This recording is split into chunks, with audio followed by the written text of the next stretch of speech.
That's right. It's time for the Dog and Chicken Show.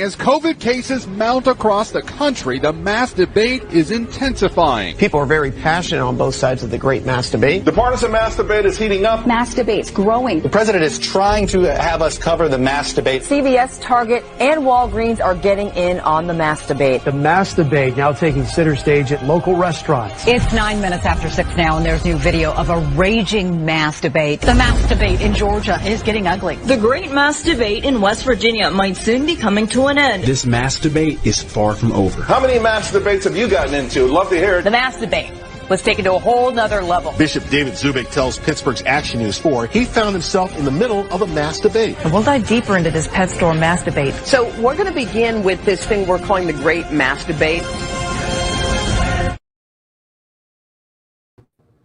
Phil, have you been involved in any great mask debates this week? Let me tell you, I mean, some of the greatest mask debating possible. I mean, now, something you need to do, folks, do not mask debate in public.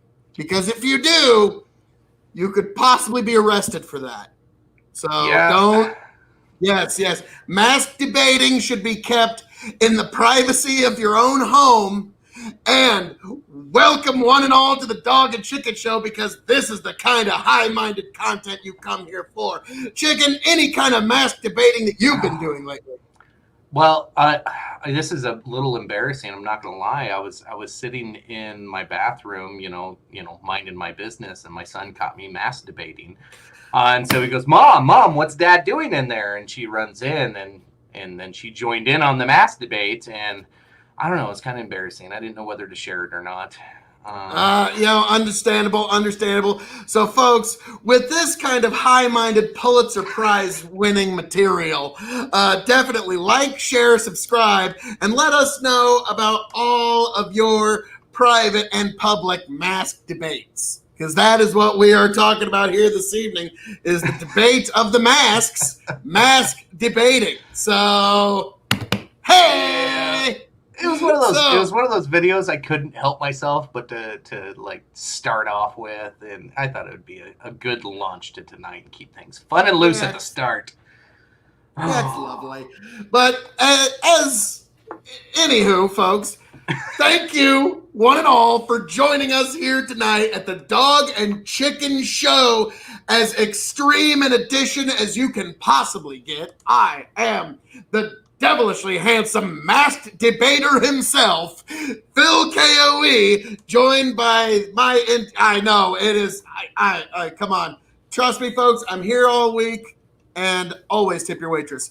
And I am joined by my indomitable broadcast partner in Big Buckery, the one, the only.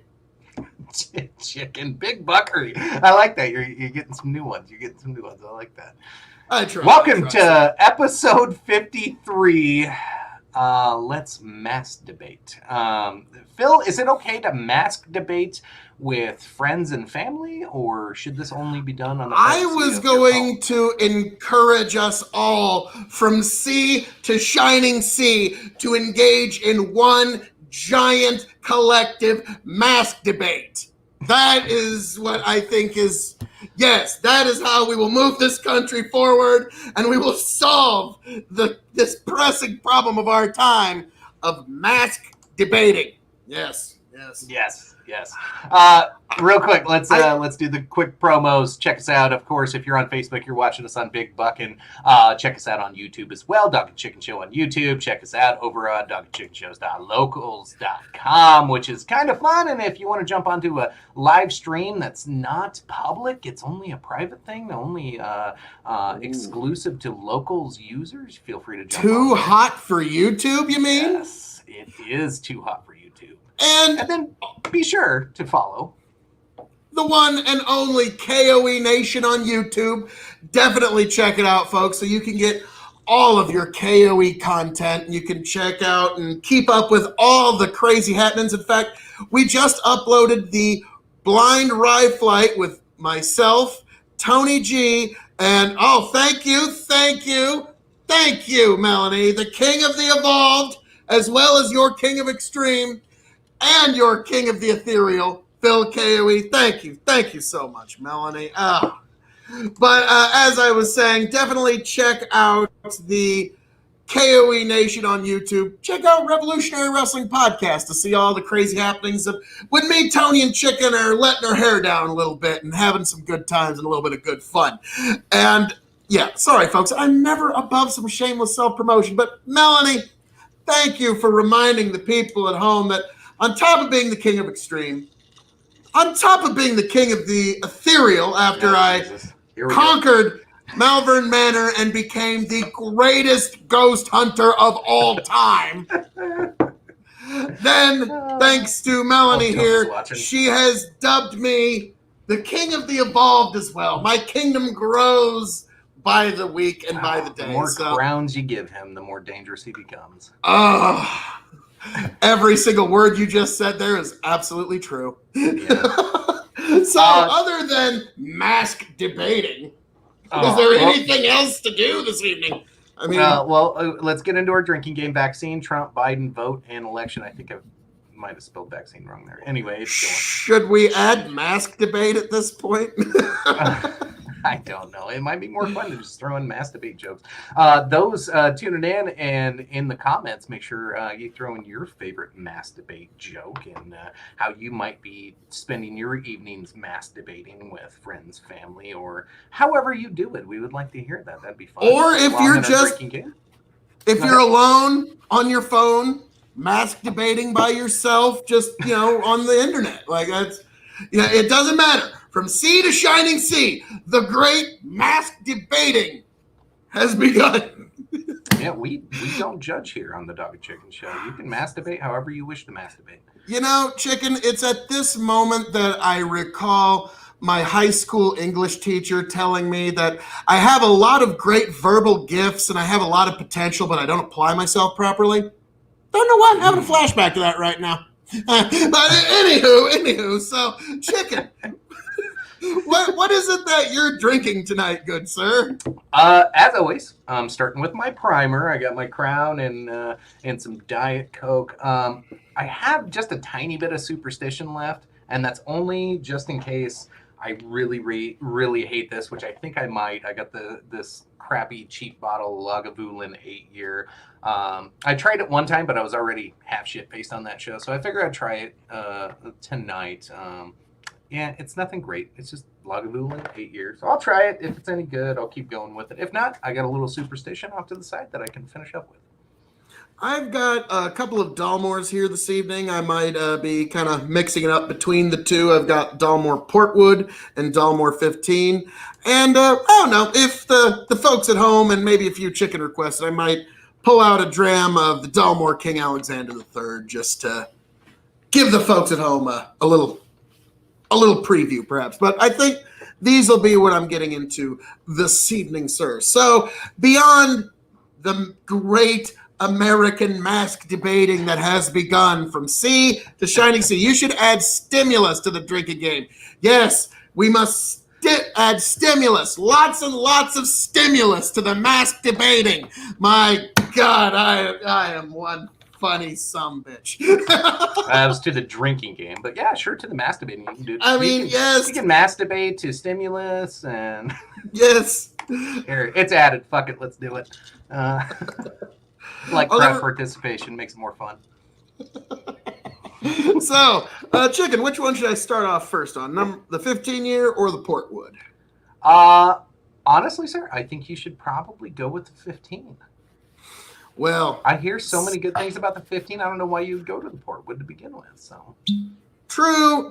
I'll get there eventually. But yeah, the 15's amazing, and if you haven't had any, you need to. So, and there might be a preview of some potential if things work out. There might be another in-person interaction It might happen.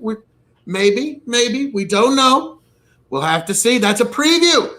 That is a preview. Okay. Keep your eyes on this space. I don't even know about this, so this could get interesting. That's the best. When people involved with the in-person interaction are not even aware of it. Those are plans that go off without a hitch. I love it. Every time. All right. So, Chicken, beyond this great mask debate that we have kicked off from basically all 50 states now, it's finally gotten to Western Standard Time. It's on the West Coast now. It's gone from sea to shining sea. It's the sensation crossing the nation, the great mask debating. Beyond that, what is the topic du jour this evening? We have plenty of things to talk about. Obviously, we're going to talk about politics. Phil, there's one thing I do want to bring up. We'll get to it in a little bit, but I want to bring up the potential presidential election map and maybe get our idea of what has to happen for either Biden or Trump, and then we can shit on both of them and have some fun with that. So that's always fun. But prior to that, I mean, I think we beat masks with beat the dead horse that is a mask, right? However, can we ever beat the dead horse that is Joe Biden? Like, the dude just keeps hiding and keeps coming up with a gaffe, and then they're like, "Oh fuck, hide him." That's the one dead horse you can't beat enough. The dude just somehow we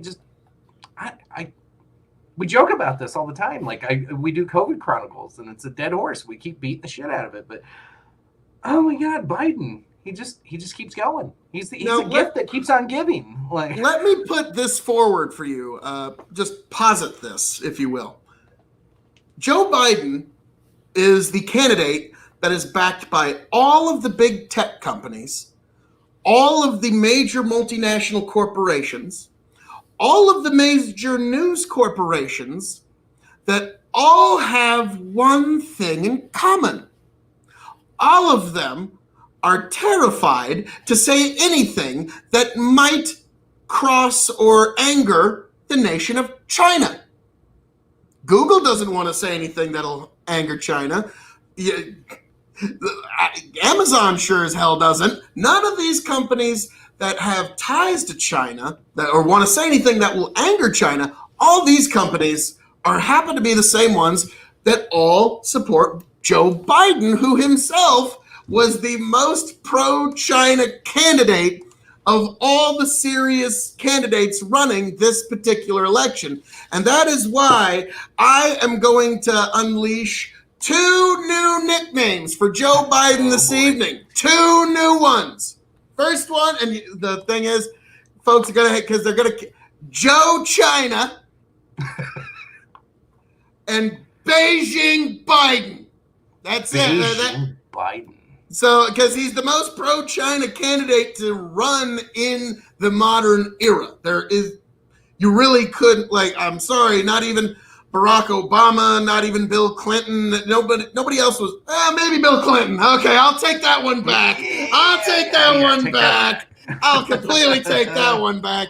Bill Clinton was, oh boy. Yeah, he is now Joe China or Beijing Biden. So that's basically how I'm going to refer to him, because he is the pro-China candidate. There's really no other way you can look at it. It is funny when you say that, because we've been seeing it more and more lately. Whether it be Disney been in the need of China, anybody making movies has been in the need of China on everything. How didn't they even do a propaganda thing where they actually showed a part of the China Sea that's supposed to be international water? China got mad and said, no, you line that up so it says that it's Chinese territory. It's not international water. I remember when I was in college, I took an international relations class just because I wanted to, just for perspective. And one of the things that's always a problem is, and let me know in the comment section, but it's generally understood in international law, I forget if it's 15 or 25 miles, but it's some amount of mileage out of your territory is considered your waters, and then anything beyond that's international waters. And that's pretty much the internet, like even the United States holds this. I think it's somewhere between 15 to 25 miles. I don't know exactly. I'm from Nebraska, folks. You're going to have to give me an allowance there. I'm sorry.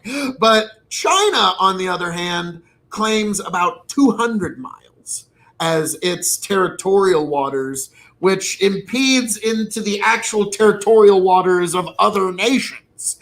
And so it's a huge international cluster frack of problems, and it's never quite, talking about Chinese ocean borders is always a problem, and that's always a moving target as to what we're actually calling Chinese international or Chinese national waters, if you will. Gotcha. So back to Biden, I guess, because that's where we started. We keep taking these stabs and guesses on who is going to be the VP, because that's who everybody's actually going to be voting for. They're not voting for Biden; they're voting against Trump. Kamala Harris. Right. Like, what's the holdup? What's the holdup? Just come out. That is the funny part, is he said he was going to announce this week, and we're at Thursday. Yep. Now he can announce tomorrow. That's fine. But Friday's an awful odd give him a minute. He's 77. He probably just forgot. No, he's waiting to be informed as to who his vice presidential candidate will be. Because that's the everybody who's voting for Biden knows they're really not voting for Joe Biden. They're voting for the political apparatus that will surround him. It's not him you're really voting for, because there's really not much there. So you're basically voting. It's kind of like, Huma Abedin was saying that in her private emails, like, people don't even know that I'm the one that they're actually handing the power to. They have no idea that this mousy little woman in the corner is the person that they're handing all the power to. And so that's basically, when you're voting for Joe Biden, you're voting for that same overall power structure. Maybe the players might be a little bit different, but the power structure is in essence the same. It's indistinguishable from before. So that's, boy. And it's kind of funny that this is the first time where it's like, well, we all kind of know Biden's not going to make his first term, even if we elect him. So the vice president's really important this time. So I think that's going to be a lot more harmful than people think. So it's weird. And curious, when it comes, I'll just leave this one little point here. You've probably seen the polls saying Biden's 11, 25, 600 points ahead in the polls. I'm sure you've seen them. Now, yes. If there's Biden's just so far ahead. It's just yes. If there's anyone that's ever seen the movie Full Metal Jacket, whenever I see these polls, I think of one specific scene where it's a military reporter, and he's sitting with a higher up, and the higher up says, well, we had a firebomb out in the middle of the jungle and didn't really hit anything, but let's say we got a VC lieutenant in that operation. We need our folks to think that their operations are working well. And the reporter goes, Lieutenant?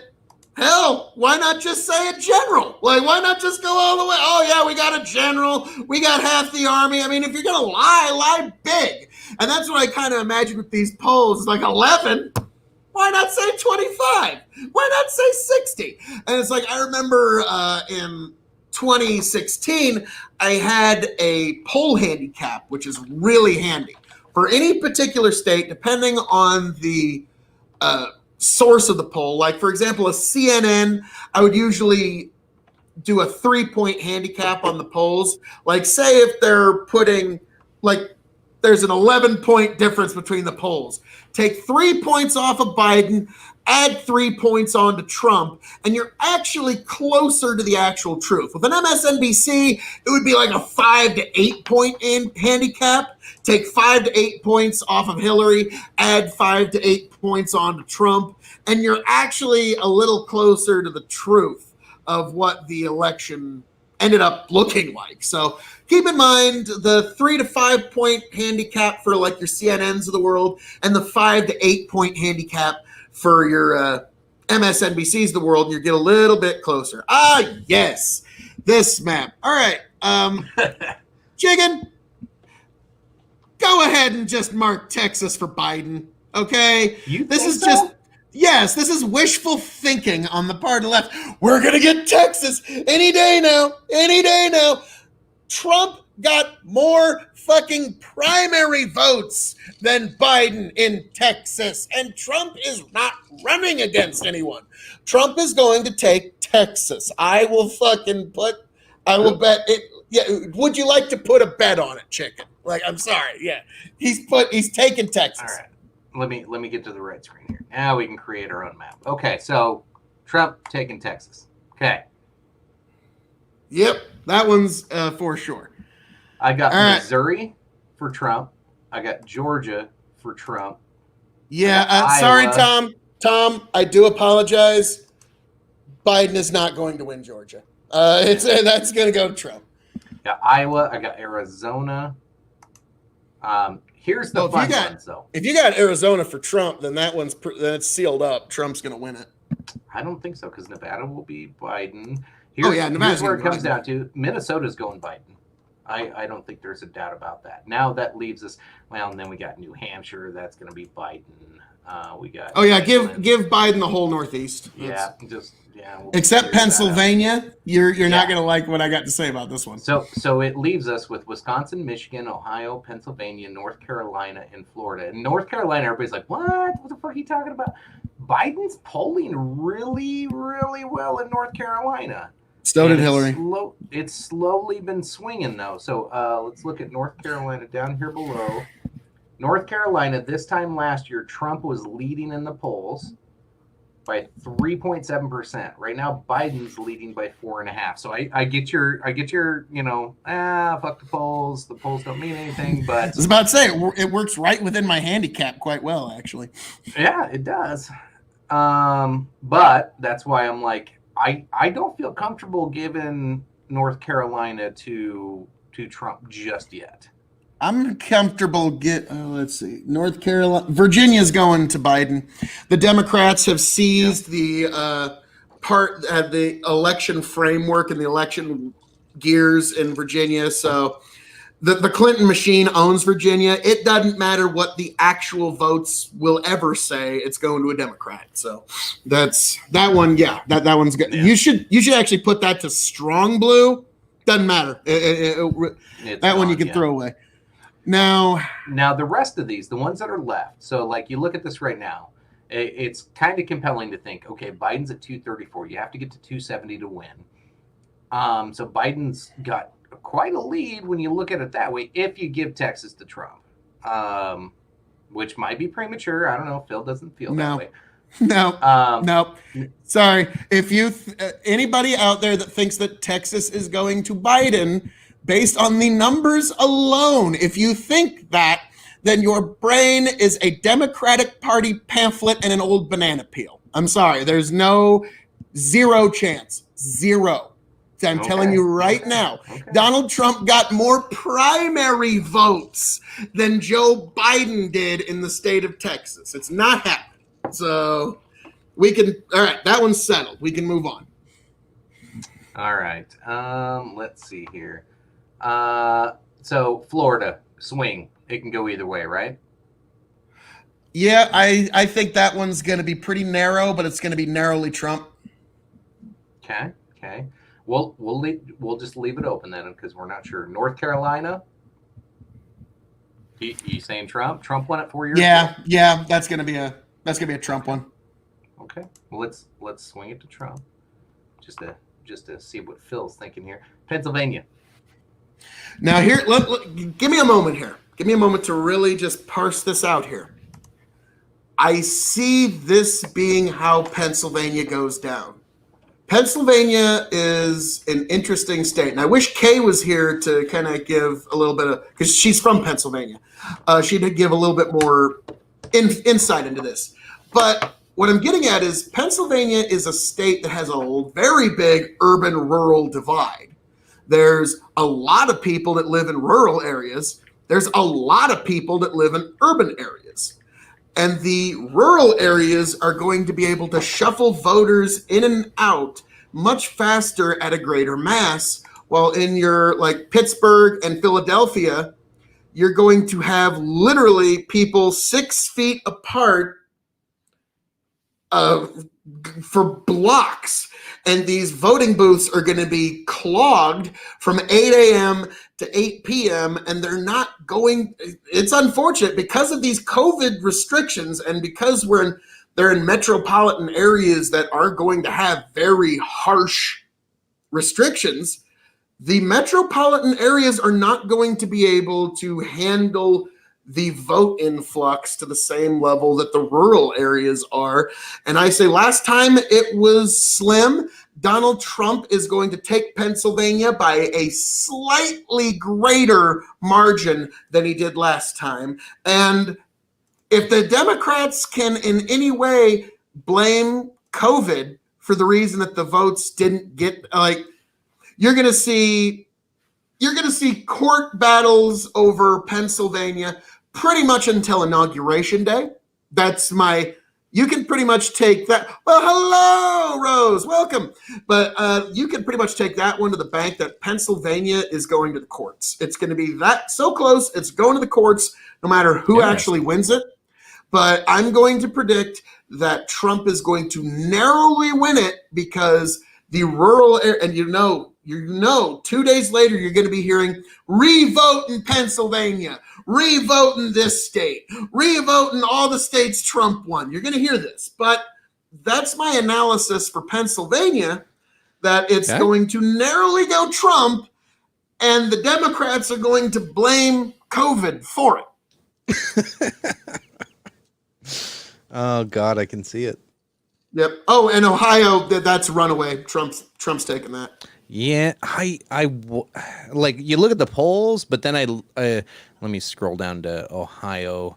Let's pull up their polls because if I remember correctly, some of the polls that they were using were like, what? I think it was Ohio anyway. Let's see here what they got. So yes, we got a sample size of 1,200, 750, and 1037. Trump actually took the largest poll as the win. That's the CBS Rasmussen, which is usually more Trump leaning, actually gave more of an edge to Biden. And then the other, and that was the smallest sampling. And then Ohio Media Collaborative got the 4-point edge as well. So the funny part with that 4-point edge on a couple of these is there's quite a, the margin of error still at 3 to 4%, and that's Biden's lead. So you got to be careful with it. But the fact that the largest polled and the latest polled were ahead for Trump makes me a little bit more confident that he's got probably a little edge there. So let's change that one. Okay. Michigan, Wisconsin, and Florida are left. Now, Chicken, before we go any further, there's something I want to bring up. Have you ever heard of, and this is a polling phenomenon called the Bradley effect? Have you ever heard of it? Bradley effect. I've heard of it. I can't remember what it is off the top of my head. Okay, there was a candidate for mayor of Los Angeles back in the 80s by the last name of Bradley. And now see if this story sounds familiar, but the players may have changed. So this Bradley character, I don't know much about him. He was an African-American gentleman that was running for mayor of Los Angeles. Hi, Tony. Great to see you here. And basically the newspapers and the media and major official apparatuses basically browbeat and kind of shamed anybody that didn't want to vote for Bradley as a racist. If you didn't vote for Bradley, you were a racist, you're a horrible person, you're one of the dastardly ne'er-do-wells that we need to just get on out of here. And so when people would get polled about who are you going to vote for, everyone would say, oh, Bradley, I'm going to vote for Bradley. Totally. Not gonna vote for nobody else. But then when they were alone in the voting booth, they voted for, I don't even know who the other candidate was. They voted in massive numbers for the other guy, and polling has referred to this as the Bradley effect ever since. And you don't suppose in this supercharged atmosphere where people are getting assaulted for having certain political beliefs, you don't suppose people might say one thing in public to a pollster and then do something else in a voting booth, do you? Oh, never. Yeah, so I'm thinking there might be some sort of How dare you even think of such a thing, Phil? Well, I mean, that's why the Rust Belt swung to Trump last time. So let's get to the Rust Belt. All right. Okay, Michigan, the home of Gretchen Whitmer. I think Gretchen Whitmer is doing more to campaign for Donald Trump than anyone else in that entire state. So I'm giving that one to the Donald.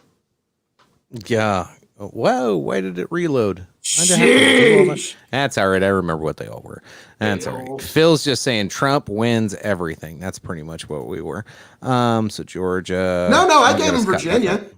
I gave him Virginia. I gave him Nevada. Virginia. I'm giving him Colorado. I'm giving him all the ones that stuff. don't matter. Yeah. Ohio. I gave Missouri and Iowa because, yeah.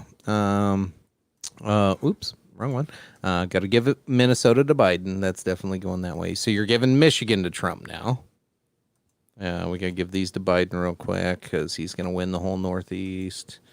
Okay. Oh, yeah, so I conceded the whole Northeast. So it comes down to Wisconsin and Florida. Ooh, the drama.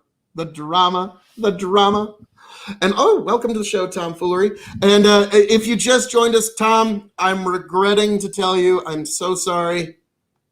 Biden is not going to win Georgia. Sorry. Jordan, my God. He's not going to win Georgia. I'm so sorry. I had a Biden gaffe there. And I forgot what place I was even talking about for a minute. Well, he had more gaffes today, too. Oh, God. He's a gaffe a minute lately. But yeah. I'm so sorry, Tom. Biden will not win the state of Georgia. It's going to be a Republican go around again. Chicken is giving Minnesota, the former home of the body, the mind, Jesse Ventura. That one can go. Minnesota, I would just leave as a toss-up until election night because that one could just go any like that. Like honestly, I have no prediction. You felt the same about Arizona too, though, didn't you? I think Arizona might. No, you said you're giving Arizona to Trump, I said Trump. Yeah, I said if you're giving Arizona to Trump, that's pretty much the election. That's going to be what he needs to just get over that 270. So I think it's going to be more about North Carolina. That's going to be the telltale signs. If Biden comes out winning Pennsylvania, North Carolina, and Florida. That's going to be a rough night for Trump. That's going to be an awful rough night for Trump. I don't think it's going to be quite that one-sided, though, especially with the COVID lockdowns, the economic downturn, and everything that's going on. I don't think this is going to play the way everybody thinks it's going to play. You don't generally change horses in the middle of a race, and if we're in the middle of a pandemic, I don't see people wanting to change horses in the middle of that. So we'll see. We will see. We are quickly approaching such times. But so honestly, Minnesota of all the states is the one I'm leaving blank until election night even. Like that's the one that, again, it's so who are you giving? Florida's going to Trump. Go ahead. Florida's going Trump. Okay. And I believe that's enough to put him over the top. Yeah, that puts him over the top. Handily. So if Phil's correct, it won't matter what happens in Minnesota and Wisconsin at that point, or even Arizona. Arizona won't matter either. So, all right, now take Pennsylvania out of there. Give that to Biden. See what happens. Yeah, it still gives Trump the win. Not by much. Okay, take North Carolina out of that. Ooh, now we need the Rust Belt again. Now it comes down to Minnesota and Wisconsin. Now, here's the funny part.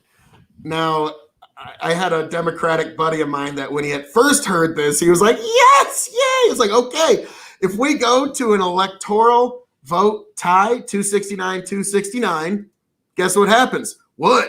It goes to the House. Hooray! It goes to the House. Nancy Pelosi will decide the president. But this is a real possibility. This map on the screen. Here's the kicker. Here's the real kicker. Each state only gets one vote.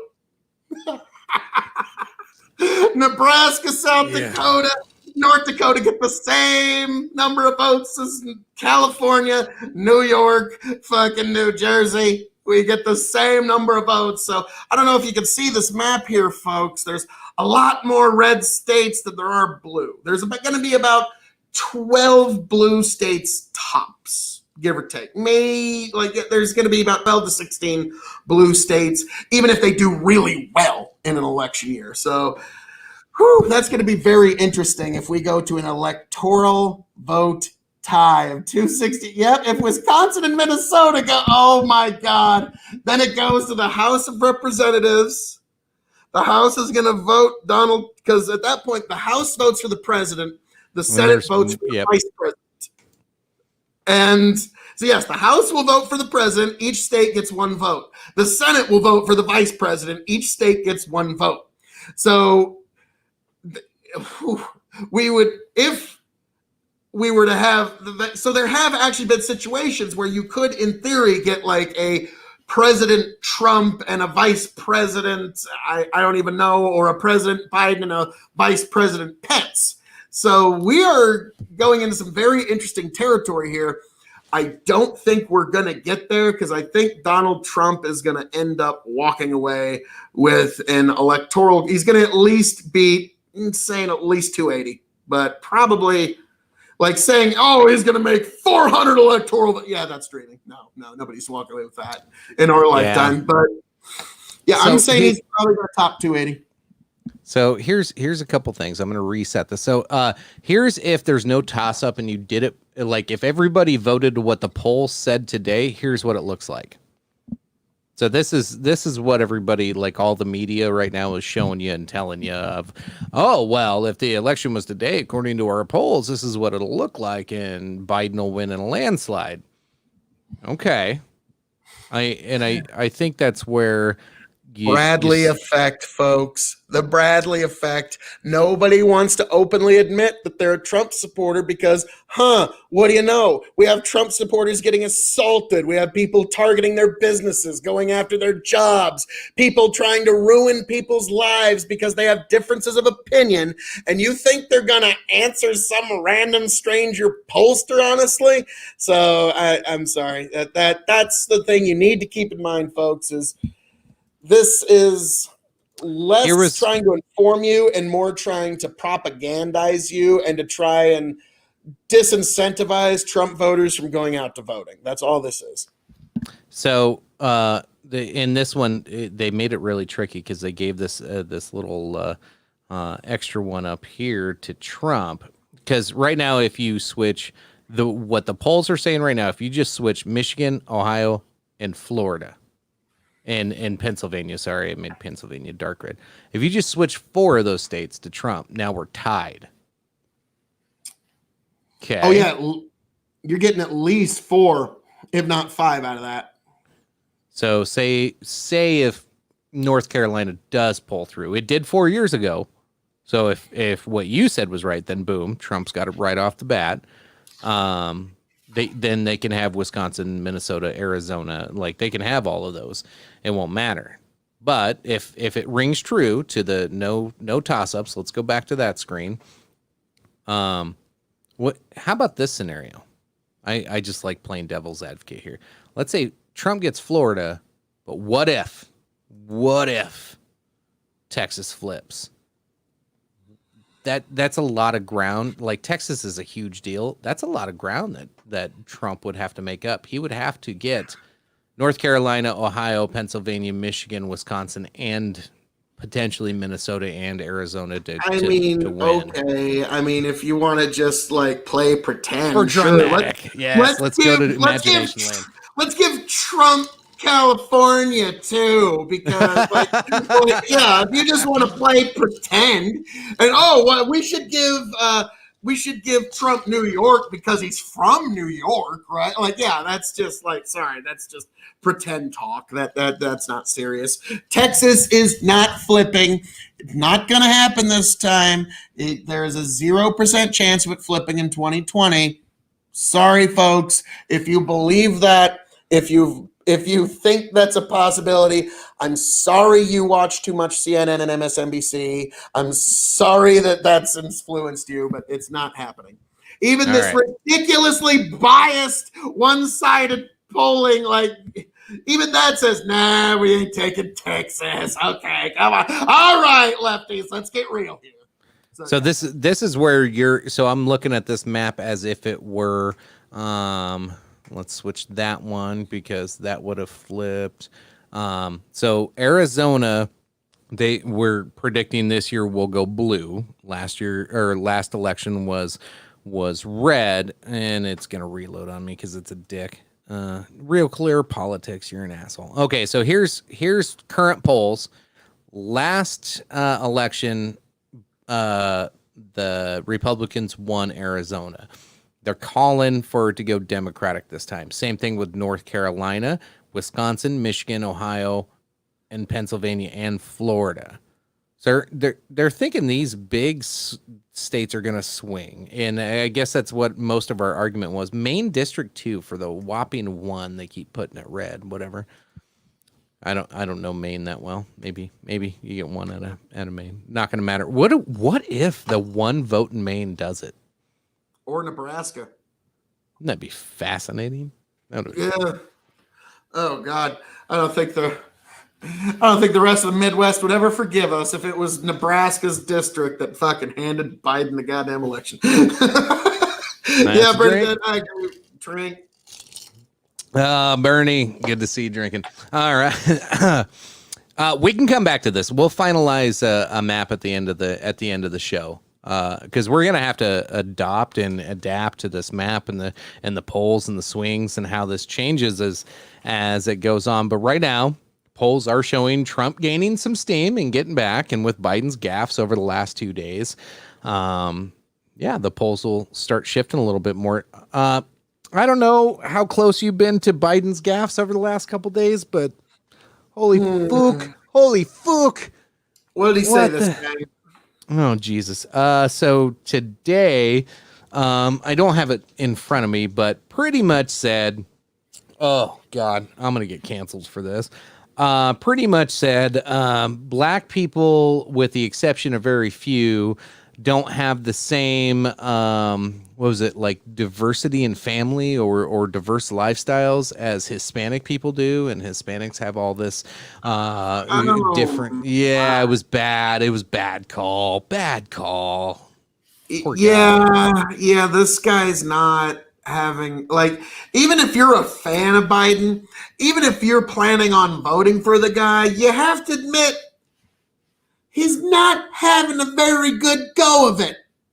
Guy's just not doing well with his attempt at running. I'm trying to think of, was it McGovern or who was the guy that ran?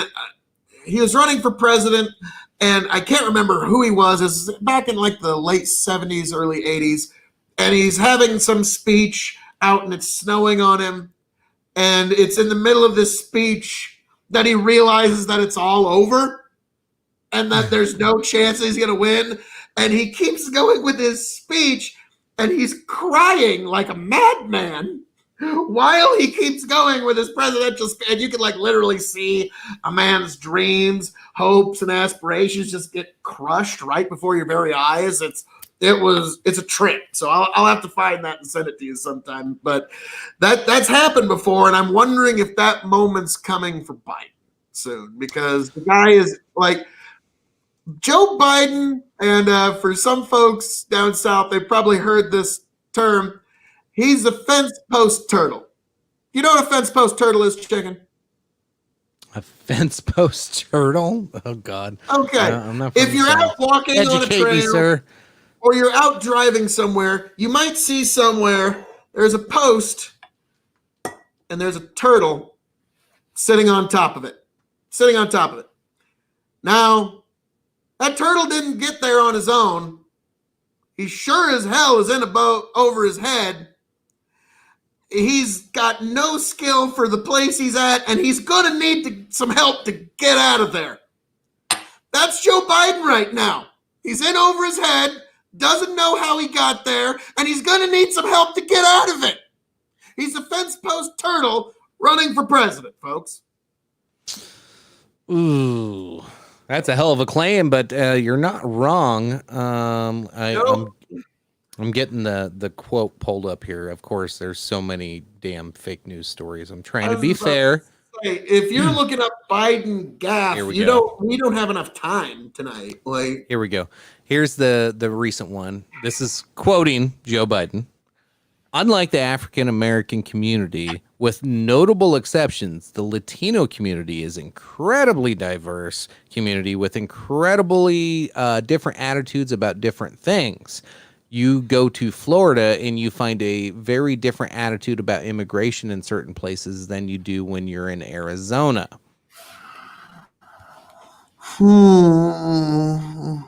Wow. Okay. So this is the guy running for president, huh? Yeah. Really? And then the other one he had, because they asked him if he had taken a cognitive test. This was his response. Yeah, that was pretty bad. That one was just like, what are you on drugs? What you? Yeah. No. My cognitive's just right, and that's a fact, Jack. Like, bad. To a black reporter. Come on, man. That's like saying you, before you got on this program, you take a test whether you're taking cocaine or not. What do you think?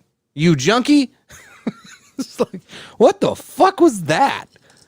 Oh, junkie. Like, I'm sorry. Like, does this guy just use nobody's used the word junkie since like 1997. Like, what the, that's a fact, Jack. This is the bee's knees. What are you, a junkie? Like, that's. What do you call that one guy in Iowa? That one guy in Iowa, when he started asking questions, he goes, "Listen here, fat." Yeah, it's not like I said. Even if you really like Biden, you plan on voting for him. Well, she said it again, and so did Tom. That's 2 drinks. Tom, you liar. I mean, Tom, you live in Georgia. You just as well vote for Trump to just be part of the winning team. Come on, man. It's all about togetherness. It's all about the love. Come on, we can all come together. And then, of course, we had the interview with Charlemagne where he said, if you have a problem figuring out whether you're for me or for Trump, you ain't black. That was bad. That was like... Dude, so I subscribe to Joe Biden's YouTube channel, which is a joke. We get more viewers on our Facebook page than he does on his YouTube channel, which is kind of funny. It's like, oh yeah, but he's gonna run away with the nation. Yeah. Okay, I might be exaggerating a little bit, but not much. Not fucking much. He's got videos that have literally had under 1,000 views. Like, come on. The guy can't get 1,000 views on a YouTube page. Guy can't figure out live streaming. But he's running for fucking president. But we're supposed to believe, literally, I mean, this is the media just trying to drag this guy across the finish line. Like, there's no, I've never seen such a blatant, this is bad, man. Like, we've got somebody that's not really all there by every observable, by every apparent observation, and we're trying to make him run for president, and all of the left-wing apparatus and all of the mainstream media is lionizing him and trying to prop him up, but you can only prop up a paper tiger so long. So it's origami. Yeah. Yes, there you go. Chinese origami, because, Joe China, Beijing Biden, that's what are you going to do? I mean, that's really why he's being propped up, because he is the most pro-China candidate of the modern era. You really can't, especially of this election cycle, of all the serious candidates in the Democratic Party, it was Joe Biden was the most pro-China, even based off of his senatorial voting record. He is way softer, way more pro-China than any of the other candidates that were running. And strangely enough, he's the one that, oh my God. And strangely enough, despite all of this shit, He's the guy that ended up getting the nomination. Boy, Bernie Bros, aren't you happy about the way life turned out? You should really support that. Bernie. That stings. That fucking stings them. They really got your best interests at heart. Clearly. Yeah. We're not going to go with the guy that's going to try and pursue all these things that you want. We're going to go with the guy that's soft on China and all the multinational corporations are actually circling the wagon around. Lefties, you are supporting the guy that all the multinational corporations support. How the fuck are you not seeing this yet? So, sorry, chicken. I had to. No, it's fine. I'm just working on getting us kicked off of both YouTube and Facebook at the same time. Guess what our next? We're doing pretty good. We're doing pretty good. Making fun of Joe Biden. We made fun of masks and had our mask debate, which, by the way, I still prefer mask debating in front of friends and family. Yeah, I think it's for the best that you mask debate alone, because as you've seen in some states, you can get arrested for mask debating in public. So it's a tricky proposition. I need to find the picture that Tony sent us that said we could mass debate to that. No, that's fine. That's fine. That's not necessary. Again, still waiting to hear more in the comments about what you all mass debate to.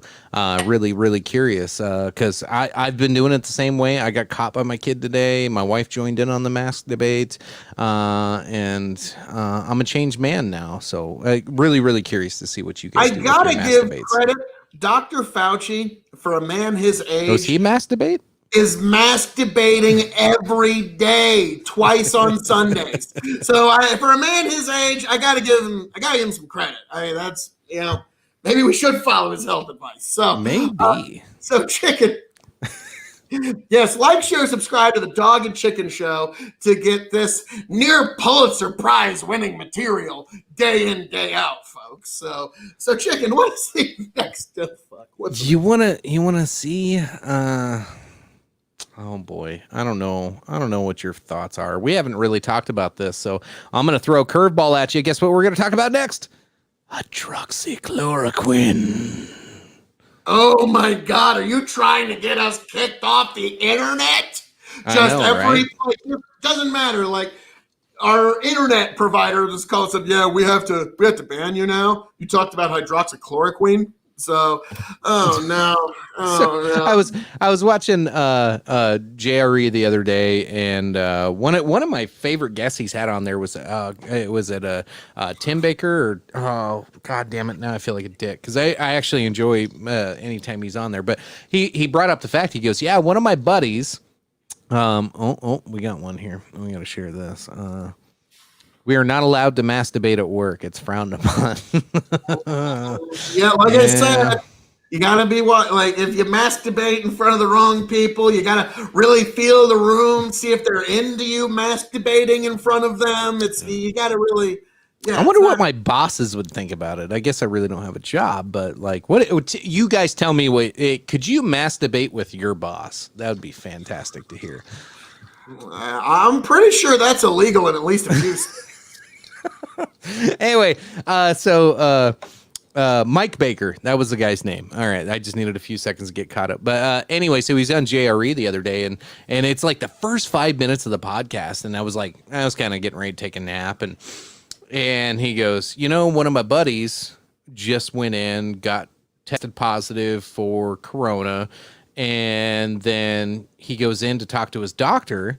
And then his doctor goes, well, what's your political standings? And the guy's like, why? He goes, well, I truly believe in your, my medical professional opinion is hydroxychloroquine is the best thing for you right now. But if you're a Democrat, and you hate Trump, you just allegedly.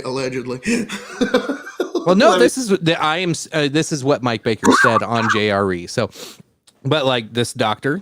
Well, that's what I'm saying on the Dog and Chicken Show, so we can keep talking. Yes. Anyway, so allegedly, this was said, but okay, and then Joe even brings it up of just because Trump says this, people are like, oh, no. And I get it. Everybody's like scared of the witch doctor that was in that fucking video a couple weeks ago. There was like 12 doctors and they all pointed out the one that believes in devils are giving you like AIDS through whatever. I don't know. It was fucking weird. Yeah, sure. Can I have just a moment to address that? Out of 12 people, one's going to be a little crazy, but she's still a doctor. Go ahead and address it. She is also a pastor. Okay? That is something to keep in mind. People in the commission of religious ceremonies are sometimes going to say things that are not exactly politically correct or acceptable in polite society. So I understand she said some pretty out there things, but I'm willing to concede that it was in the context of her religious practice. And so there's plenty of very religious people that have gone on to do some very, positive things in this world. Trump's new his new favorite, I'm sorry, this hyperbolous language is just ridiculous. Believes alien DNA, again, alien DNA. Like, I've even used that term when talking about, plant breeding, and alien as in just a DNA foreign to the ones that we're working with, okay? We're not talking about, from another planet, but we're just talking, it's alien to the strands that we're trying to work with. So that one, who knows? It's the best thing so far, and it's been very deadly in mass trials, and they don't know why. So, tomfoolery. We don't know what the proper dosage is. We don't know what its effectiveness or non-effectiveness. And the shitty thing is, why do you think that? A drug that's been politicized. Yes. What the fuck? A drug? That's what I was going to ask you is why don't we know that? Oh, is it because every time something that Orange Man says is bad, you just have to shoot it down? There's what was it? The top guy at Harvard, the top medicine dude at Harvard, or no, he was the infectious disease guy at Harvard.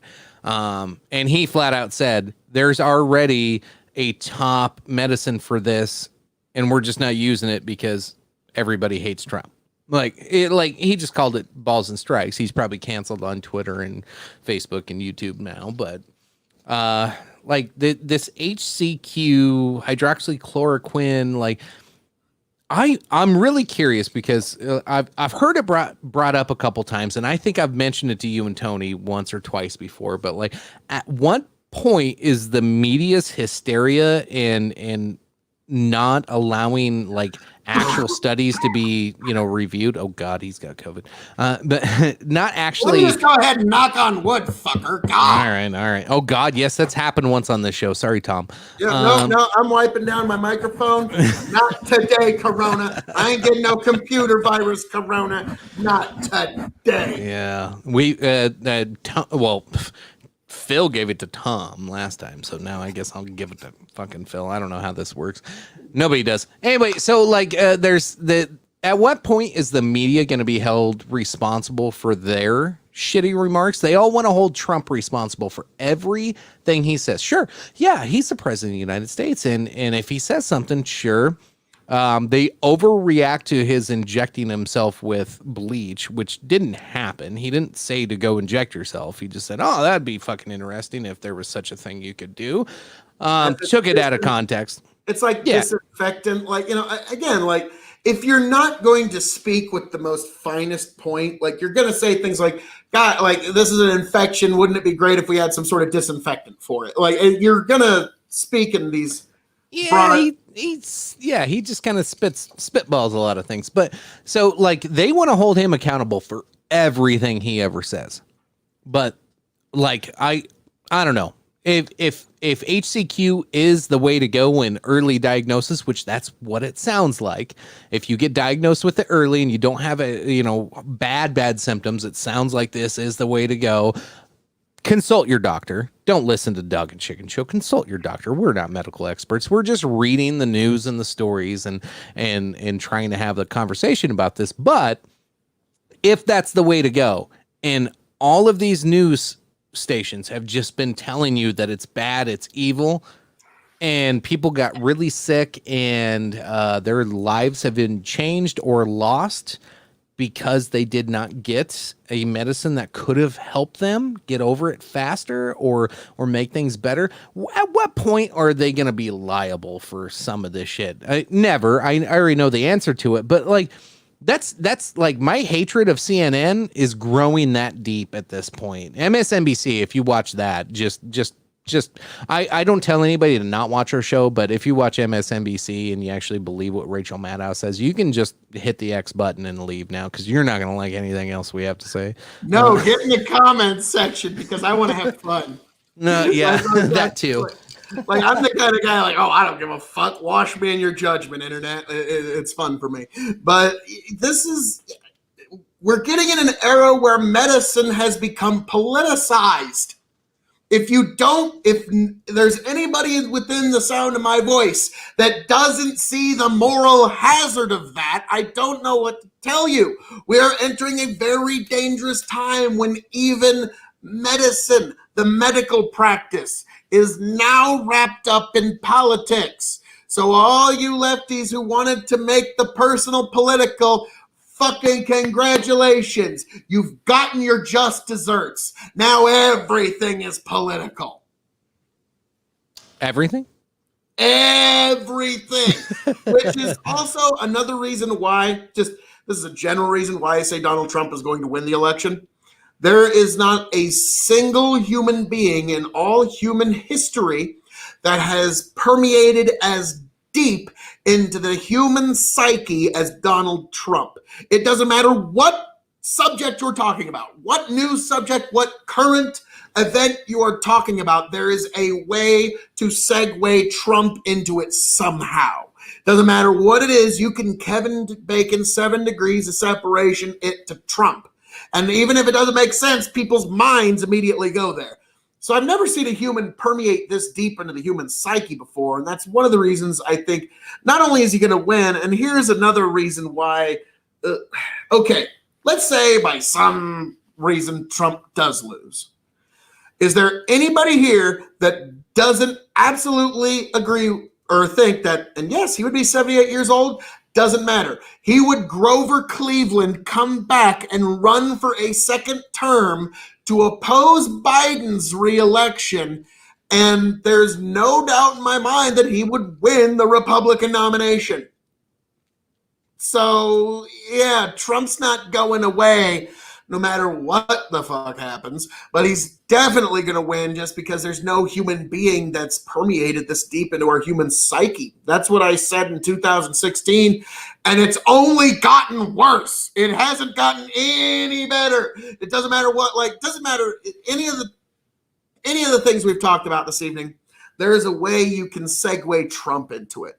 Anything we're going to talk about for the next few weeks, anything anybody is going to talk about for the next few weeks and months, doesn't matter. For the next just shy of 100 days, doesn't matter what you're talking about. If you're talking about food, medicine, water, air, doesn't matter. The most basic elements of life, it's still going to involve Trump in some way. And you think this guy's going away. So I got it pulled up on the screen here. Just did a Google search. Hydroxychloroquine. First story, BBC 12 hours ago. Hydroxychloroquine being discarded prematurely, say scientists. Scientists, multiple. And then you see videos from the Hill. CNN's Burnett presses Navarro. You can't see the whole title there. Then there's a clash with CNN. Okay, so CNN, and then Peter Navarro. Again, it's a CNN. So all the videos are leaning towards CNN. Okay. Maybe the Hill on one of them, but still about CNN.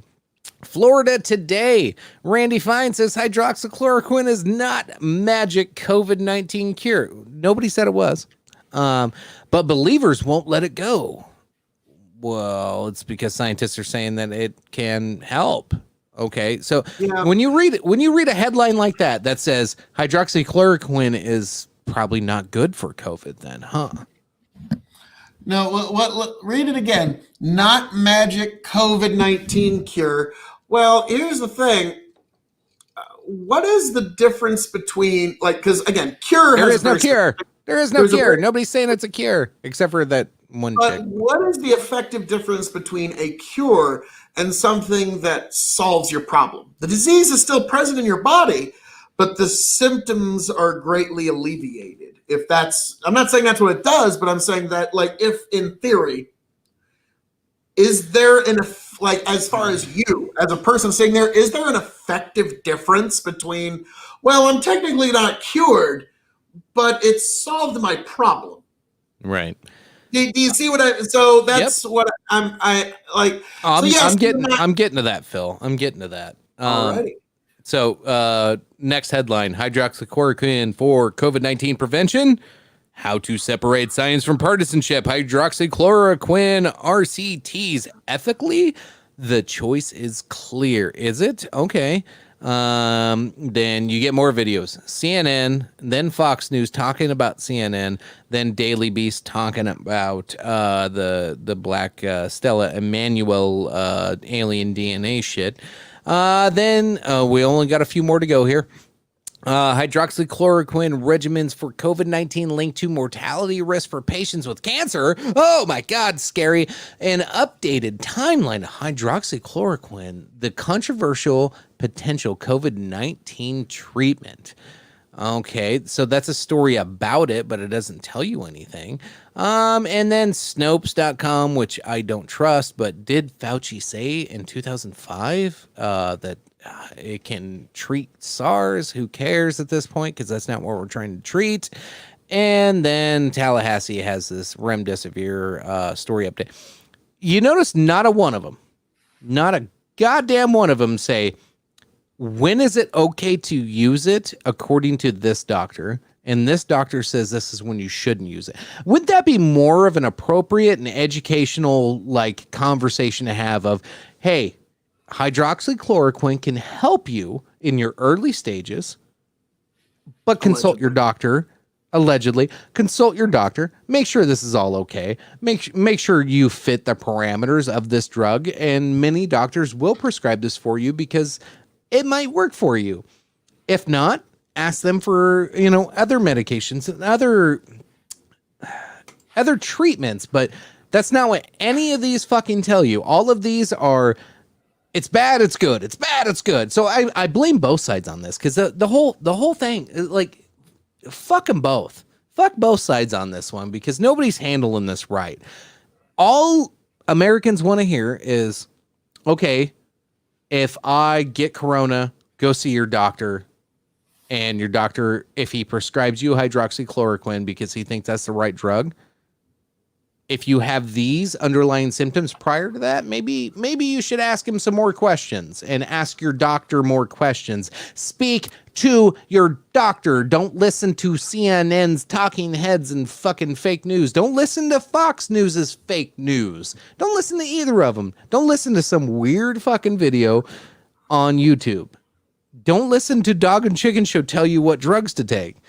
We might be able to recommend some good ones. I don't know. But just a side note, we'll give you good scotches, maybe not drugs. Hey!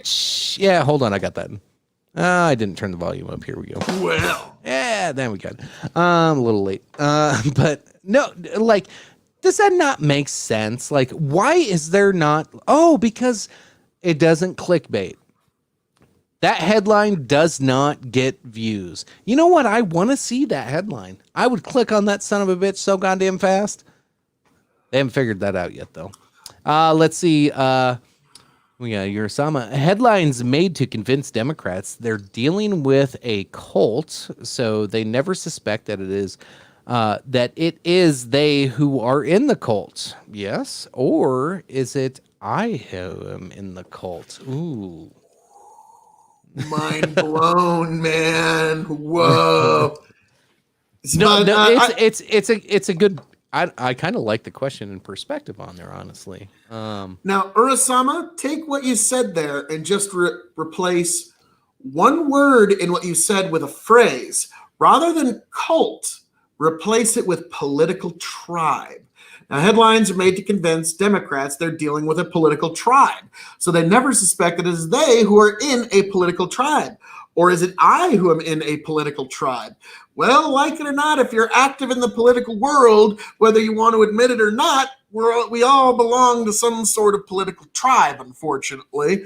And the tribalism has started to get really, really bad as of late. And so really the left, I've noticed it's this weird kind of dichotomy between the left and right. Leftists tend to view conservatives as people that wanted to be leftists but somehow failed. And that perhaps to any leftists in the audience might be why people consider leftism condescending. Just think about that. And conservatives tend to view leftists as people who could have been conservatives but were somehow corrupted along the way. They were led astray. They got ran in with the wrong crowd. They got into the wrong habits. That boy needs to get some Jesus in his life. Careful with that, because Phil, is that what you thought of me? I'm using very broad strokes. Strokes. But is that what you thought of me years ago when I was? When you were a leftist, yes, I thought you were corrupted with leftist ideas, and that in there is this good Republican that's in there. If only we could get you exposed to the right Murray Rothbard books and the right, lectures and just the right, people. There's a good little conservative in there. I know it, chicken. I know it. And so, yes, I'll be honest. All you had to do was let us elect Obama 2 times, and then I go, oh, fuck, he didn't do anything. You learned that lesson the hard way. Well, yeah. So that's, I got to give you credit though, but hell. Before Trump, 8 years is worth it. I'm not a Republican. I haven't signed the R paper yet. I still do nonpartisan, but I find myself each and every day leaning a little bit farther to that hard R. I don't know. But no, that is actually a very good question that you raised. Is that what you thought of me when we were and now remember, I was pretty hard R when I was a teenager. Yes, you were. I was a Bill O'Reilly jackass. Answer the question. Answer the question. You don't have an answer for the question. Oh yeah, it was bad. It was bad. And but yeah, that was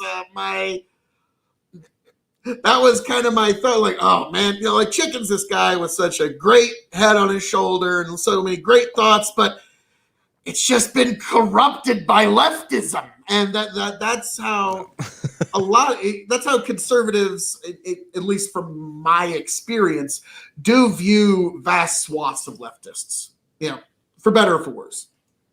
No, I don't disagree. That's the fun thing when I look back at, and granted, I was younger and I was more aggressive with things, and now I got a family, I got a life, and I got shit to do. Back in my lefty days, which I'm pretty lefty on a lot of things still. It's just none of those things are in the political debate today. I like facts. I don't really give a shit about your opinions. I like facts. I like to be secure. I like to make sure everybody's taken care of and making money. And the one thing that really held me to the left side was healthcare, and the left completely fucking dropped the ball on it. They had the chance. They can blame it on Republicans all they want. It's fake. The whole narrative is fake. They had the chance to get an actual healthcare bill. And now it's Medicare for all, and they want to go for this shit. I was all on board because of what Obama originally talked about with healthcare. At the time, I had a newborn son. My wife had a C-section. I had shit insurance through my employer, and I still had to pay out of pocket $25 grand. At 20, how old was I? My son's 12 now? I'm 35. So I was 22, 23 years old. And now, Jesus Christ, you drop that on me, and I have I have to pay my rent and all my bills, and I had a car payment. I got to drive to work. My wife's got to drive to work. I need her to get her I need her to recover so she can get her ass back to work. Like, I was all in on fucking healthcare reform because, dude, that was a fucking huge chunk of change that just got thrown on my lap, and they're calling me like, hey, that $5 you sent us last week wasn't enough. Well, fucking sorry, dude. That's all I got for you. I'm living paycheck to paycheck, bud. I'm trying to pay my bills. I'm trying to do it the right way. And then Obama comes along. He's like, we're going to do this. We're going to do this. And I'm like, fuck yeah. All right. My son's born. It's 2008. We just elected the first black president. And he's going to fucking fix goddamn healthcare. Oh, that didn't happen at all. Obamacare passes. And my healthcare costs went up. My deductible went up. Everything went up. I have to pay more for everything than I ever had to before. And I'm like, what the fuck just happened? That's not like, because the debates and the discussion was like itemized bills. I remember bringing this up several times to like family and friends. And I remember debating with you a little bit about it, Phil, a couple times of like, my itemized bill from the hospital when my child was born, they charged me like $50 for fucking napkins and fucking tissues or whatever. Every little thing that was in the room that they probably reused or just fucking, I never used it anyway. They charged me like $80, fucking $80, $80. And it just piled up.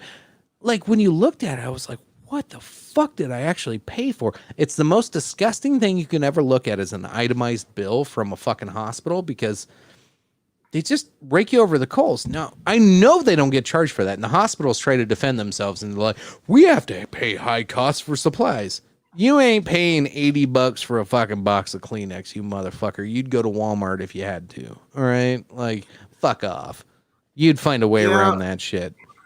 If I was a far leftist, I'd have been awful pissed with, you're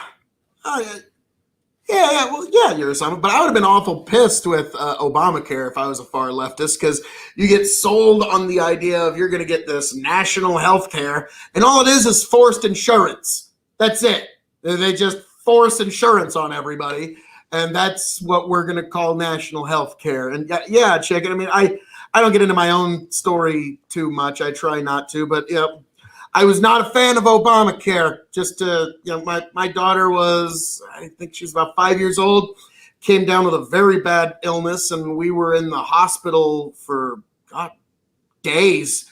And during that, I get a letter from my insurance company informing me that my very nice healthcare insurance plan has to be canceled because it's not ACA compliant.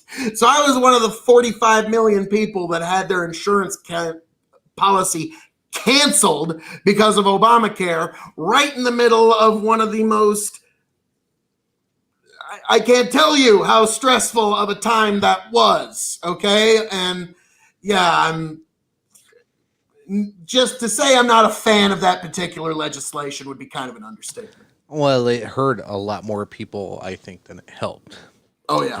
I think that hurt me. Just my own personal experience.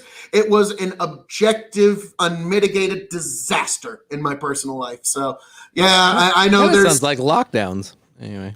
Well, boy, what do you know? Yep. Be sure to vote Democrat, folks, because all the shit that's happening in the lockdowns, imagine that nationwide under President Biden. Like California, they're cutting people's power and water if they have parties over at their houses.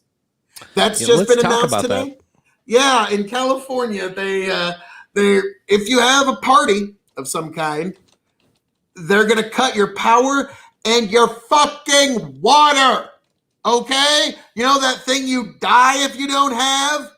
They'll cut your water for having more than 10 people in your own private residence. That is a violation of your first, your fifth, maybe your fourth, and your fucking 14th Amendment rights. What the flying fuck? So this is a big overstep by the LA government. I'm shocked, appalled. Well, I wish I could say I was shocked, but no, like that. these big Democrat governments, that's what you're going to get. But so, yeah, anybody think about voting Biden?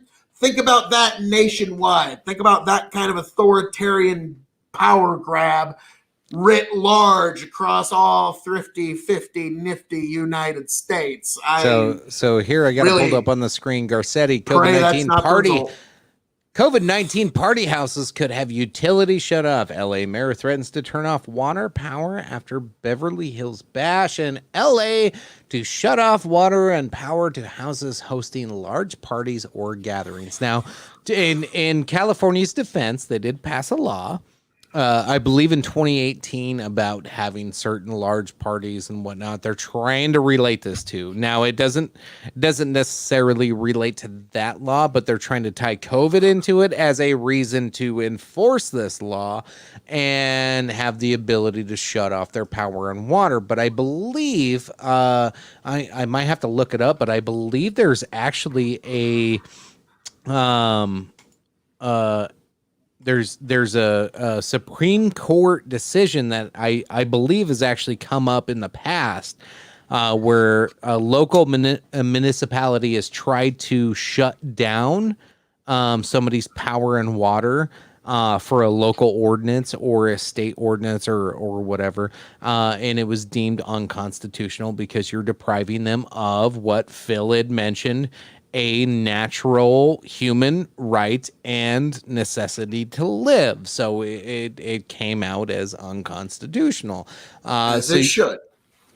So I've seen the left say what Garcetti's trying to do here is a stretch because it's about people partying. Okay, I get it. Like a stretch. You know, like we can, here's I'll play devil's advocate. I'll play tomfoolery right now. They're rich. They're having a party.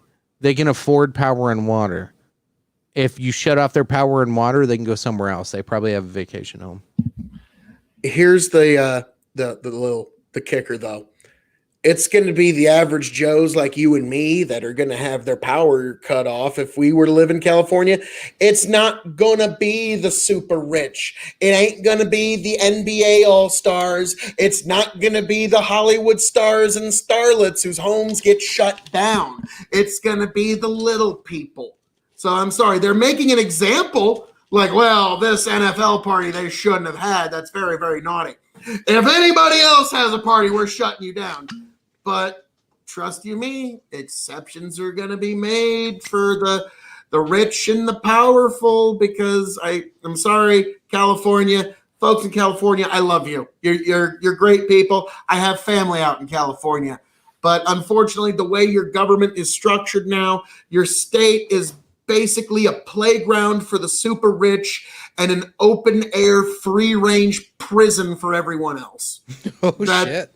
Like, I'm sorry, like, and most people that live there will agree because you're constantly fined, you're constantly ticketed, you're constantly in the system, you're constantly being made to be broke when you live there, and there's just this very high level of regulation on every aspect of your day-to-day lives, and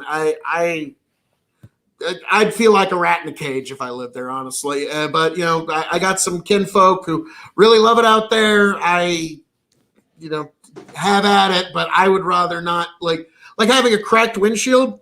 You know, have you ever driven around with a cracked windshield before, Chicken? Yes, for several years. $700 fine in California. Oh, fuck that.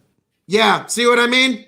Like, any little thing that they can find to fine you is what happens in that state. So I've been driving around in my work car with a cracked windshield for 2.5 years because I was like, all I do is drive. So I'm probably going to break that windshield in a week. So yeah, now I didn't see the point. That was many a year ago. I imagine that's probably been adjusted for inflation. But I'm just giving you an example as to why. Hey, real quick, can I mask debate in a vehicle with a cracked windshield? Is that okay? Probably not in the state of California. I can't mask debate in California. You can't mask debate with a cracked windshield. in California. You better not. But I can mask debate in California. That's okay. Yes, but if your windshield's cracked, it's going to cost you. So that's So how did that windshield get cracked? If it gets cracked during mask debating, I might have a lot of questions for you. Oh, yeah. If you crack it during a mask debate, that's, the officer's going to have a lot of questions for you. Well, what are you going to do? Those traffic jams are quite something. So, yes, those traffic jams. How many traffic jams are caused by mask debating? Feels like, can we fucking stop this yet? Probably more than one, unfortunately. The number's probably more than zero. I don't know what the number is, but it's not zero. Damn it. Yeah, it's not zero. One quick thing before we move on to a new topic. Remember on the news, Phil, there was the two black Christian gals that were anti-BLM activists, and they went to, you remember where they did the murals on the street in New York, and they poured like paint out of buckets on the ground, and she would like sprawl it on the ground. She's like, Black Lives Matter, huh? Black Lives Matter, huh? And then she started spouting a whole bunch of Christian stuff and saying how Black Lives Matter is not a real thing, and like was like doing an anti-activism thing. Do you know what I'm talking about? You know who I'm talking about? Yes, I've seen it, and I just find it fascinating that she gets arrested every time she does this. Did you know that? Like, she gets arrested when she does this? Yeah. I thought vandalism in the name of protest was not only accepted, but encouraged in this year of our Lord 2020. But cheers, what do you know? They don't apply these rules equally across both sides. What did Lynn say? If you have a cracked windshield in California and mass debating, you'll get, oh, wow. Okay. Bernie said Google it. Going to 12. Forget turning it up to 11. So anyway, that lady, her name's Bevelyn Beatty. I before she got famous on all that shit, I was following her already on Facebook because I seen a couple of her prior stunts, and I was like, this lady's gonna get crazy one of these days and do something cool, and I can't wait to see it. And then she did that, and I was like, I wanted to pull it up on the show, but I was like, oh, it's a little much. I didn't want to do it at the time. It wasn't right. But then I watched her this week, and she's not getting any press for this, but she did something I thought was just incredible. I thought it was amazing. She put her life and her, I think it's her sister or cousin that goes along with her everywhere she goes, but they went live streaming, took their phone down the streets of San Francisco in a certain House of Representatives territory. Is that what you call it? District. Nancy Pelosi's district. Walking up and down the streets. That's no cops anywhere. They literally were like they were randomly walking up and down the street, and you saw people shooting up fucking heroin, taking drugs, and they're like pulling up to these people, and no matter what you think of Christianity, that's beside the point. But and they whether you think it's dramatic or not, or however you interpret it, like I truly believe these girls kind of want to help some people. I'm sure some of this is for show because they're trying to grow a following and whatnot. But like there was one dude like half passed out with fucking drugs sitting in his lap as they're walking down the street. I watched this thing for an hour. I'm not fucking kidding you. I watched an hour-long live them walking down the streets of San Francisco and interacting with people. And like one dude's got fucking like powdered coke all over his beard. You can tell he just fucking snorted some shit. And she goes, Hey, bro. Hey, just want to let you know, your coattails are hanging out. And he goes, oh, fuck, shit, sorry. And like, and then they start talking about God and Jesus and prayer. And I was like, okay. And he goes, come back and pray with me in 20 minutes. Like, let me get my shit together. Like that type of conversation. And so she leaves and then goes down the street, and there's some dude in a bus stop. He's fucked up. You can tell it. Just looking at the dude, he's fucked up. He's like falling over. And they sit and they pray with him, and like it was kind of a dramatic prayer. Like if it were me and somebody tried to come pray for me in that way, I would have been like, "Fuck you, bitches, get out of here!" Like, I mean, like it's one thing to pray for somebody, but to get all weird and dramatic like they do sometimes, it's a little over the top. Just for me, putting the hands on. Yeah, no, it was a little bit beyond that. Little. It's just like a tad step farther than it's one thing. Like if I put my hand on your forehead and say, "Phil, I pray for you in the name of Jesus," like I'm okay with that. You want to do that to me if I'm sick or ill or whatever, I'm not going to care. But no, it was like, God, Jesus, save this man and expel the demons. Like when you start getting like that, I'm like, all right, you're getting a little weird. I was about to say, like I said on the Tom Foolery show last time I was on there, it's like, yeah, there was a point in my life where I basically jumped from just about every denomination of church or around the Midwest you can imagine. So I was trying to figure out. Shit. Yeah, seen some shit. I've been around, man. So I was trying to figure out what denomination that was. Now these ladies, they get down this this fucking street, and there's this group of junkies, and I'm using that term loosely on purpose because it's a wide variety. Like there were some people that were shooting up, there were some people smoking meth, there was people fucking just smoking pot, and there were some people trying to talk to her saying, hey, like, calm down, your rhetoric's too harsh and you're coming at these people too hard and they're not listening because you're so aggressive. And so it was fascinating to watch, but then I'm seeing people circle in the background. They're calling out anybody they thought might be a drug dealer. And they're like, that's the drug dealer right over there. Hey, fuck you. Well, they're not saying fuck you because they're Christian girls and they don't cuss. But like, they're calling out these guys across the street. And I'm like, it's a matter of time before somebody tries to hit them or shoot them. So I'm going to keep watching. But it was like one of those things. Sure shit. Guess what happened? Somebody hit them. Somebody fucking smacks their phone, tries to take it out of their hand and run away with it. And then some local guards came up, stopped the whole thing from happening. But like I appreciated what they're doing because not a lot of people have enough balls to do that. How many people would walk down the streets of San Francisco calling out Nancy Pelosi and saying your district is fucking garbage and you called out the police? And then they interviewed like local like community officers and they're like, yeah, the cops just drive by, they don't fucking do anything. And then another dude's like, hey, my dad was with he was a big Black Panther guy back in the day, and we didn't allow this shit, we didn't allow these drugs around here. Like we policed our own streets and we took care of that shit, we took care of each other, and now it's nothing but drugs. There's no police, there's no Black Panthers, and now all you have is what you see now. It's worse now than it was fucking 15, 20 years ago. There goes my background, baby. Nice. Now you get to see my closet, yo. Nice. Well, I mean, you can zoom it in on this gorgeously handsome face. Yeah, let me. Because I do have something. Because what you were talking about there, I do have some friends and some acquaintances that live in the San Francisco area.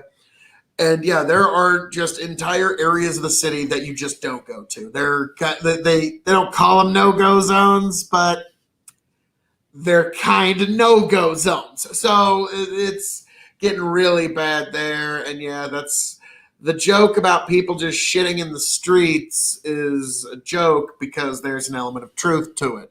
And that's quite unfortunate. And it did kind of remind me when Tony and I went to Houston.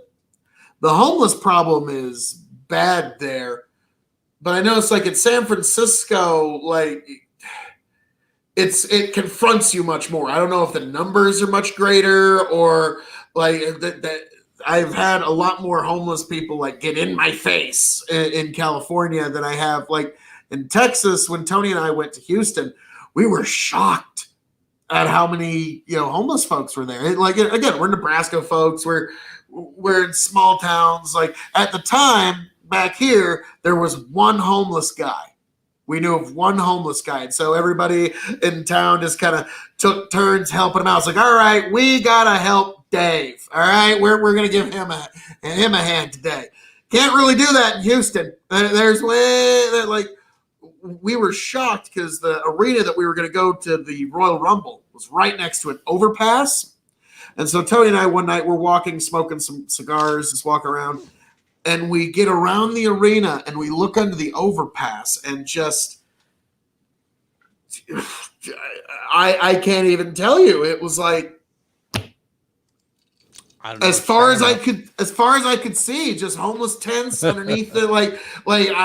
To say 200 is a vast under exaggeration of how just as far as my eye could see, as far as this overpass went. And so, yeah, it was just so shocking. Again, to me, just gotta remember Chicken, you, me, and so we were kind of comparatively raised in a beaver cleaver, golly gee shucks, we should just try to help our fellow man. It's way different way than apparently some folks in some of these major metropolitans view life. So your Osama said the truth is revealed. I've About been what? very clear. I'm guessing about my background. That's my real basement. I just haven't finished my studio down there yet. So I took a picture of what my future background's gonna look like. That's exactly what it looks like, with a couple of bottles. The ones I'm pointing at here. That one's gone. That one's drank. That one's drank. And then a couple of these down here are gone. So I gotta refill my liquor collection is all. But I promise my flag is real. And so is my buffalo skull. He's a big boy. So yeah, I promise it's all real. I am green screening it because I'm a fucking phony. Yeah. That sumbitch tried to kill me, so that's why he's there. So yeah, fuck him. Jesus. Yeah. Oh. See how that turned out? No. Yeah. Okay. When he real stood quick, up and looked at me, I just about shit myself. I'm a little bit into this Lagavulin 8-year. It's a super cheap. It's a super cheap Scotch. I was about to say, and you can see through it. No, hold up, it's awesome. I like it. Yeah. Oh yeah.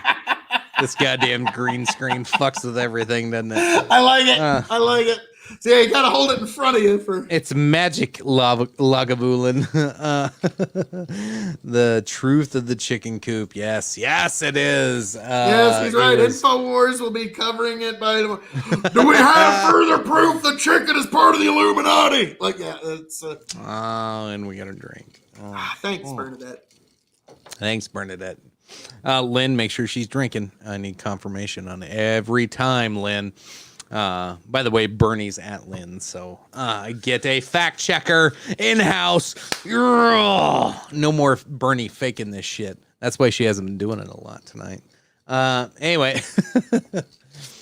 let's move on. Let me see. What do I have? Our next topic. We got to talk about it. Oh, Jesus. Mike Meek is in the house. Coors Light aluminum cans are the best. We'll see about that. Tom's here. What's up, Tom? How you doing? Is it because that the Coors Light cans have the wider mouth so you can drink the beer faster? Not just fast, but faster. Is that... Thank you, Lynn. Thanks for staying on top of it. Welcome, Tom. And welcome, Mike. So next topic, we have to talk about this. We don't have to talk in length. We can let this simmer. But I think you and I have had previous conversations about this, and you've told me to shut my mouth because America wasn't ready to hear it yet. And I remember saying about 4 weeks ago, what is everybody going to do when Derek Chauvin, the cop that killed George Floyd, gets let off with manslaughter charges and he's not convicted of murder because we find out there's more evidence? And guess what? More evidence has come out. Now, I'm not defending. I have to you see everybody doing this. Yeah, you have to stop. And Tom's here too. You have to stop. and say I'm not defending what Chauvin did in any way, shape, or form. But I was super concerned that they overcharged this guy from the get-go. And I know you were too, Phil. We talked about overcharging, and we kind of stopped the conversation there. We didn't go any further. And we just we're like, nope. Like, this is one of those untouchables at the time. But now it's fucking out there. And the righties, the big righties, are going hard in the fucking paint right now of, oh shit, this isn't at all what we thought it was. No, it still is. Have you watched the new George Floyd footage? I guess is my first question for you, Phil. God, it was rough, but yes, I did. It was another rough, about 8 to 11. I forget how long it was. I think it was about 8 or 11 minutes long of footage. And yeah, I saw it. It's rough to watch, but it's definitely a little more, it gives a lot more context. A ton more context. So seeing a lot of comments pop up. Not gonna pop them all up. I'll pop up the ones that make good points here. But the first one I'm gonna pop up. That was predetermined, and unfortunately predetermined by Candace Owens, attacking of her, of him prior to any of this coming out. I don't know if any of that was necessary. We can debate that some other time. So we know George Floyd had a shady past before any of this new shit came out. That's no surprise. All right. The dude wasn't necessarily your Boy Scout of the neighborhood, right? So let's push all that shit to the side. But how many people do you know that are fucking total goddamn Boy Scouts? So, you're king of extreme here. Sure. I was actually a legit Cub Scout. So right on. So here's what I seen. I've talked about this on Tom Fuller's podcast too. Is what I seen was the cops may have approached him a little bit more aggressive than I deem fit. You know, when I see CNN was all like, they pointed the gun right at his head. Well, I don't know if they pointed the gun at his head. It's a weird angle on the camera. Maybe he did. Maybe he didn't. I don't fucking know. I don't really fucking care. Okay, so he drew his gun right away coming up to the car. Sure, they were aggressive in their tactics, but okay, you're a cop in New York City.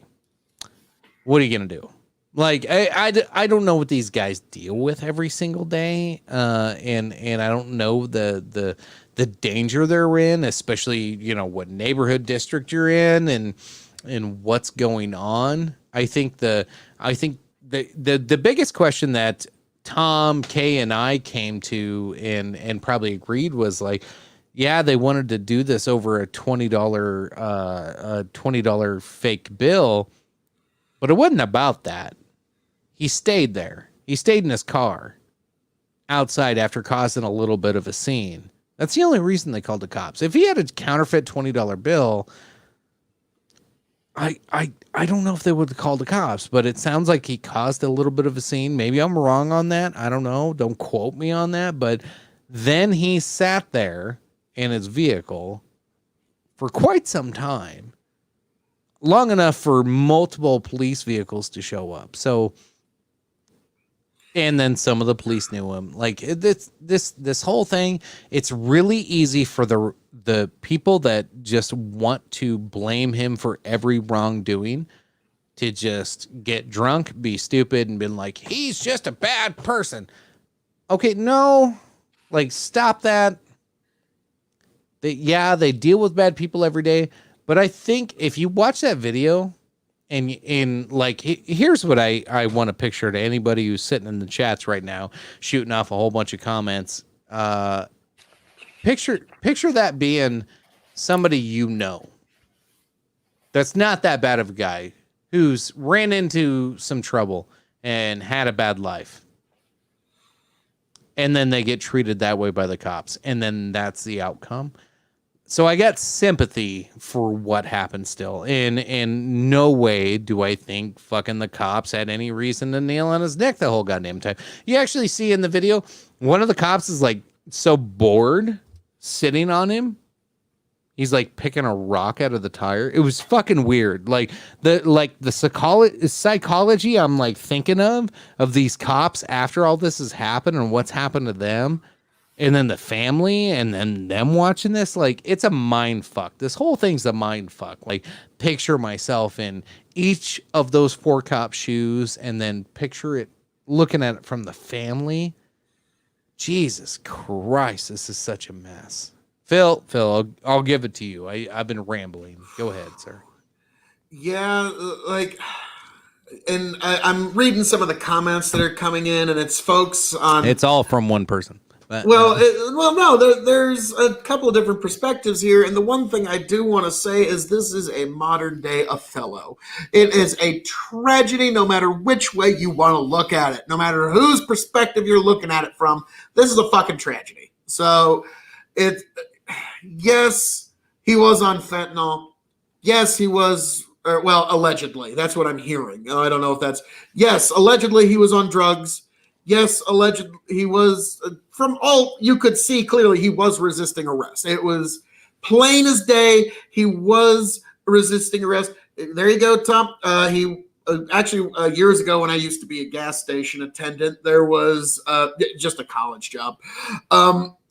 There was a guy who paid with a pretty blatant counterfeit bill, and the manager at the store basically just said, "I'm going to call the police on this," and basically just got the guy to leave. And that was all he did. So it did, like, but yeah, I'm getting here, Osama, because yes, he may have been on drugs. Yes, he was clearly resisting arrest. No, he didn't show his hands immediately when he should have. The officer was probably a little forward with the gun usage.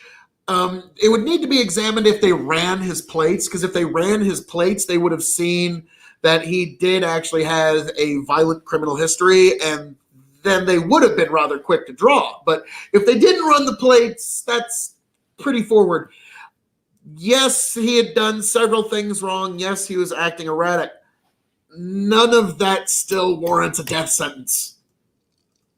Okay, like resisting, exactly. Like that's so it gives better context, but God damn, this still, like I keep saying, it's a modern day goddamn Othello. This is a tragedy no matter how you want to look at this, how you want to cut it down. So, I mean, yes, he should have done this, should have done that. Everybody should have done a lot of different things, but we're not here for what should have been done. We are here for what was actually done. So, in terms of, like, yes, I do think Chauvin was overcharged, because here is a controversial thing I'm going to put forward. I want you all to hear what I'm going to say here, and this might be controversial, but let me go through it. It may very well be that the facts might actually come out that it was not the officer on his neck that killed George Floyd. There's compelling evidence that it may just as well have been the officer on his back constricting the use of his lungs that led to his death. So now when you say it just like that, it wasn't the officer on his neck that killed him. Just that alone sounds very controversial. It's quite that is the clickbait title, in case anybody's out there. There's your clickbait title, because it's one of those that it may turn out to be either one. There's a lot of different issues, and if it does turn out that there was drugs in his system, and it's clear he was panicking, like drugs or no drugs, he was panicking. He was having a panic attack at the very least. And I've seen people have he was very getting a little negative crazy. reactions. Yeah, he was getting squirrely. Like, if you assume that there was no drugs in the system, and let's just grant him that. Watching that video, it was clear that there was a man having a panic attack. Like, he was just not like wanting to grasp or absorb what was happening to him.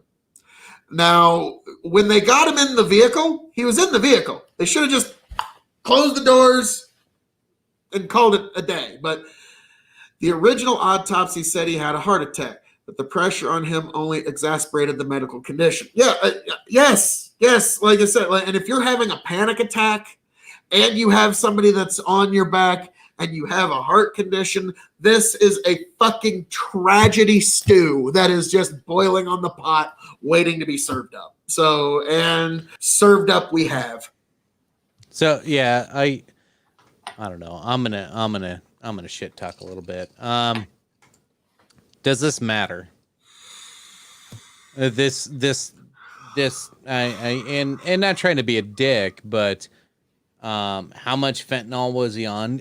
That doesn't matter. If you actually watch the video, the fentanyl is not causing him to be aggressive with the cops. Sure, it's causing him to resist arrest a little bit. I agree with that. Yeah, he's resisting.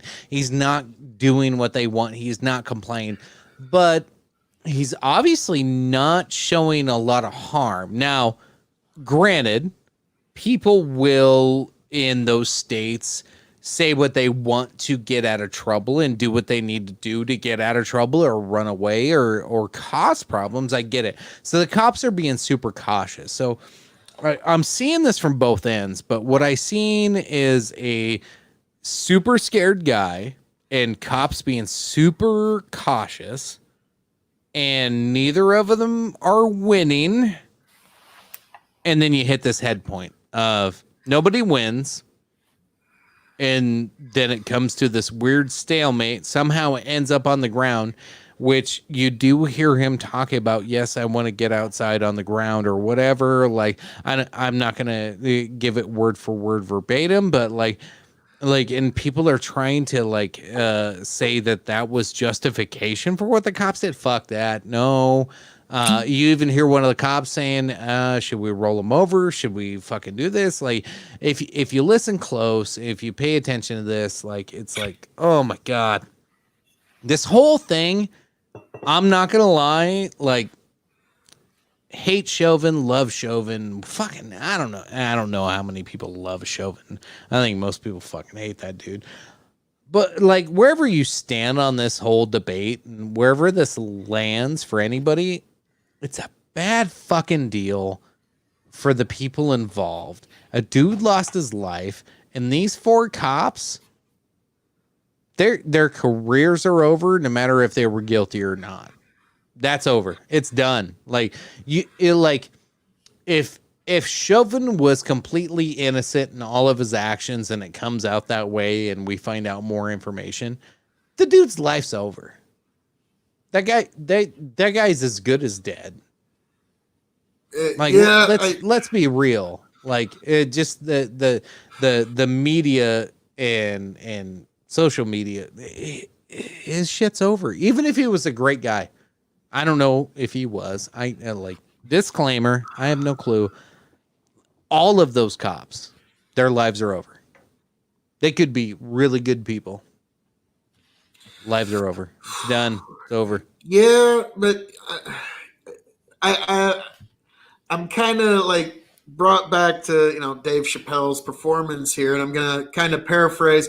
I'm still kind of seeing how he would walk away, or like how he could be considered innocent or anything after leaning on a man's neck for 8 minutes and 46 seconds. Like, I'm fair. Like, I know, like, I've studied like wrestling and jiu-jitsu and stuff like that, and I'm trying to think of like what kind of state one would have to be in to stay on someone for 8 minutes and 46 seconds. Like, and the one officer that said, should we roll him over? That saved him from an accessory to murder charge. That right there just saved him from, and yes, tomfoolery, the second autopsy disagreed, so we got 2 competing autopsies. And Canadian Dude, can you pull up Canadian Dude's comment here? Fuck, shit is crazy down there, boys. Hope you all are staying safe. We sure are, man. Yes, sir. We're out here in the middle of God's country, USA, out drinking scotch and talking shit on the internet. We're up in the high plains. We're far, far away from the main metropolitans where all this is going down. But thank you for your concern to our brothers from our brothers and sisters to the north. But yeah, so that one, unfortunately, I do think they overcharged some of the officers. So you're going to see Chauvin's doing some time. I don't know how much he's going to do some time. I'm not sure for what, but boy, when they tried to go murder too, I mean, go for what you can get, I guess. But yeah, that one's going to be interesting to prove. But yeah, God damn it, it's just terrible. It's just terrible. Like I said, when I watched the second Floyd video, it was just like, because I knew, like, it's like the worst fucking Quentin Tarantino sequence of all fucking time. You've already seen how this all ends. You already know how it ends. And now you get to Tarantino it back to the fucking beginning. How we got here. And it's not, it's Jesus. Unfortunately, everybody in the audience is like, shit, he's kind of right on that one. So yeah, that was why watching the second one was so your Sama says the cop also had a huge record of violence complaints that could be important. It might be. It really might be. I'd probably lean 75% chance that is super important in this case. But every cop's got complaints against them. People complain because they get arrested all the time. So I'm sure there's some bullshit ones in there. But like from what I've read, he's got a ton. Like he's got a bunch, and they're not like small claims; they're big claims. So yeah, I do think you're right. Let's see, Canadian dude, awesome boys, good to hear it. Cheers, sir. Thanks for tuning in as always. Let's see. I always think Bernie's profile pic is a clip from a Tiger King music video. I'm gonna have to look that up. Oh Lordy, that's funny as shit. Oh, got Lynn laughing at that one.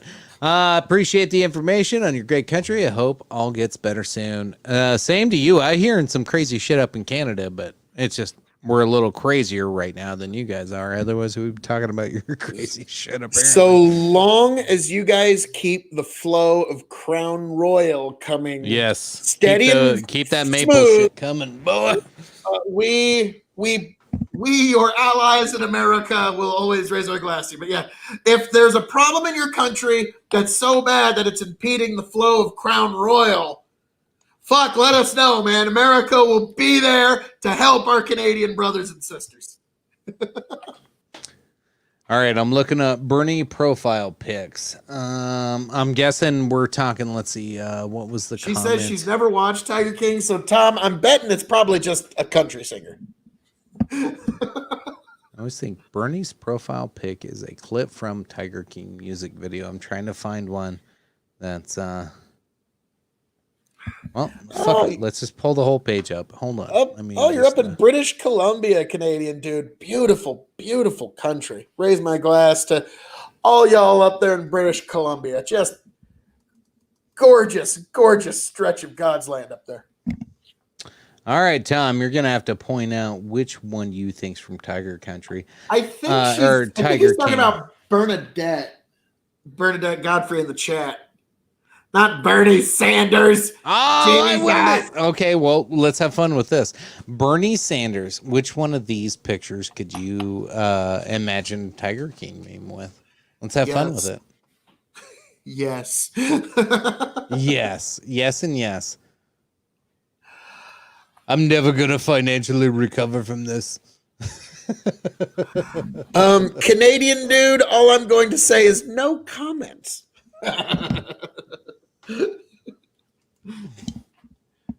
No comment, sir. No comment. No comment. What other Tiger King memes can we make out of Bernie Sanders? Anybody?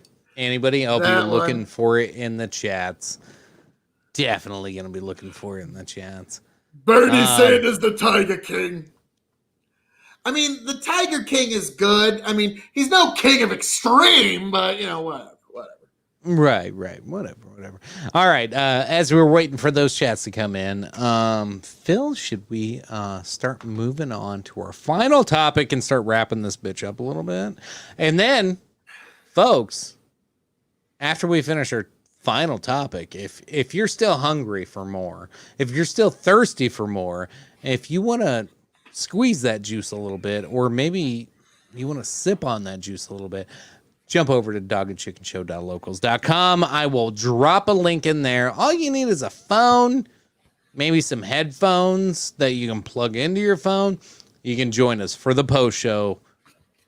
Listen to me and Phil talk some shit, or jump in on the conversation, whether you want to be on camera or just on audio. Doesn't matter. You can call in, whatever.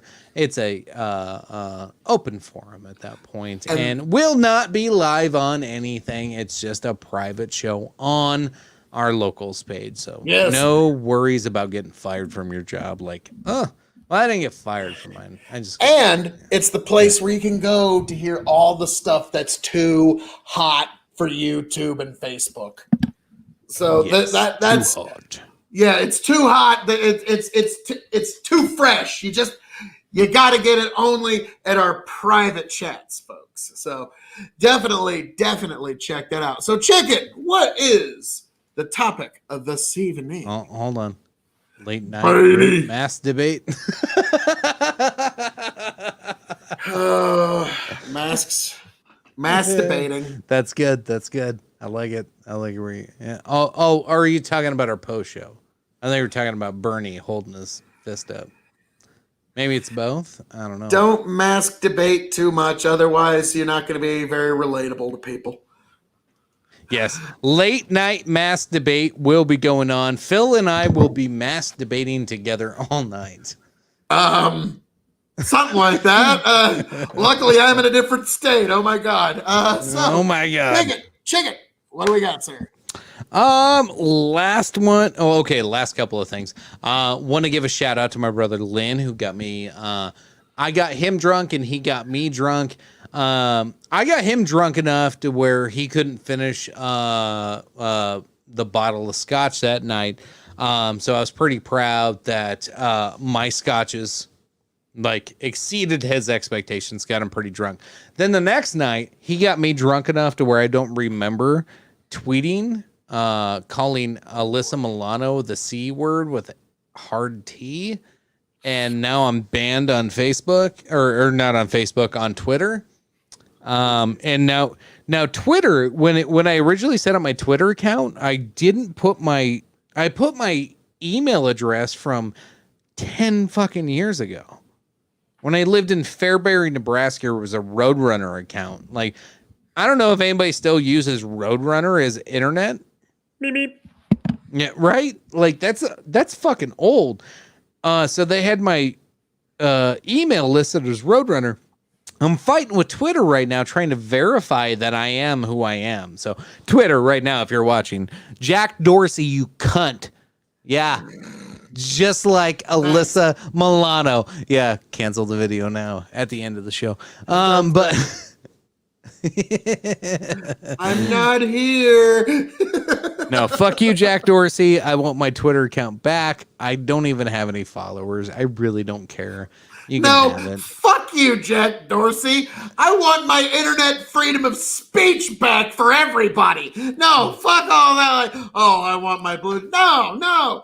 I want to blame Lynn. Speech back. So yeah, I want to blame Lynn for it, because Lynn, I don't know if it was me or Lynn first. I need to look at the timeline. One of us posted something about Alyssa Milano, and then it turned into dropping the C word with a hard T.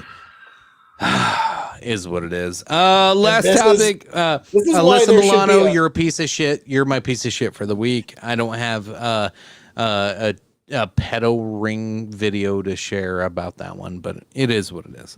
And this, folks, is why you should have a breathalyzer for Twitter. I have a burner account for Twitter. That's why. Yes. Last topic. Phil, do you have any clue in the fucking world? We're going to end on this.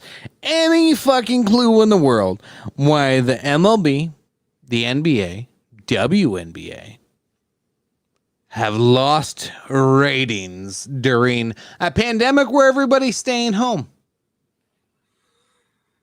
Because just like we found out over at the Revolutionary Wrestling Podcast, sports are kind of lame without people there to actually react to them. Sorry, it's just suddenly you're like, why are we sitting here watching a ball fly around?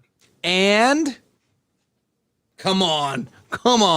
And the games have all got unbelievably political and people can't enjoy them anymore. Oh, and for the score, Phil nails it on the fucking head. Because we don't care about your kneeling. We don't, well, you can care about the kneeling. Maybe that was too harsh. We don't care about your political opinions. We're trying to fucking watch a sport while we're all sitting at home every goddamn day for the last fucking 6 months, bored off our goddamn ass, begging for entertainment, and all you want to give us is your political fucking leaning bullshit while you sit in your goddamn mansion, sit in your fucking hot tub. Fuck you! Fuck all of you! You fucking sit in your tower! Oh, sorry. Had to drop all pay Tenacious attention D. to me. Pay attention to me. I support this and I support this. Fuck you. I don't support you anymore. Fuck all of them. I have not watched an NBA game. I haven't watched a WNBA. I haven't watched MLB. Now, granted, I haven't watched any of them for fucking 10 years because they suck to begin with. And now this just proves the fucking point. Sorry. Yeah, we don't. Put up Tom's latest comment. I'm getting it. I'm getting it. Yeah, we don't care if you love America. Stop with your politics and get rid of the national anthem before games. Oh, Tom, have you heard? No, what I'm they're good with doing? that. I'm good with that. Get rid of the national anthem before games. I'm good with it. Just stop it. We're not doing that, though. We're adding another we one. We should have. It didn't even start until fucking, well, like NFL didn't start until fucking 7 years ago. Like, this shit was not part of the games before. We made it part of the games. Stop it. Get rid of it. This was all a ploy. Well, maybe it was more than 7 years ago. I think this actually started after September 11th, to be honest. We were doing the patriotic thing. Get rid of it. It never used to be a thing. Who gives a fuck? Sports are not about patriotism. Sports are entertainment. Let's fucking be entertained. Sure, if I want to be a God-loving American and my team wants to put the fucking national anthem when they come out, sure, let the teams decide. Let's make this more of a federalist fucking type thought. How about that? Redskins? Oh, no, can't call them that. Washington State football team. If they don't want to do the national fucking anthem, fuck them. They don't have to. At their home games, they don't have to fucking do it. I don't know. Sorry. I'm fucking annoyed with this whole goddamn thing. Preach, chicken. Thank you, sir. Double preach. Get rid of all politics. Yes. Take it out of it. Take it out. It's so goddamn deep and dangerous. I hate it. Yeah, I'm glad Brendan Roy said this because, no, they're never getting rid of the national anthem. And yes, sports are absolutely about patriotism because branches of the military pay tens of millions of dollars in advertising to broadcast their messages on sports, and you have military equipment flying over games and such. But tomfoolery, are we getting to the point where the national anthem is considered political? I'm sorry, if you're talking to someone that considers our national anthem political, they have been overtaken by an ideology that is nothing but poisonous. Like, you think your own national anthem is now some sign of political partisanship and something divisive? That's just, I'm sorry, that's Tom? The people who think that are just watching you. Yeah, that's toxic thinking as far as I'm concerned. The national anthem was sang at the start of NASCAR race. Well, yeah, it's sang at the start of a lot of things. Like, it's when you go to Canada and they're playing hockey games, Canadian guy, correct me if I'm wrong, do they not sing the Canadian national anthem? Oh, Canada. Now, correct me if I'm wrong. Is not all natural.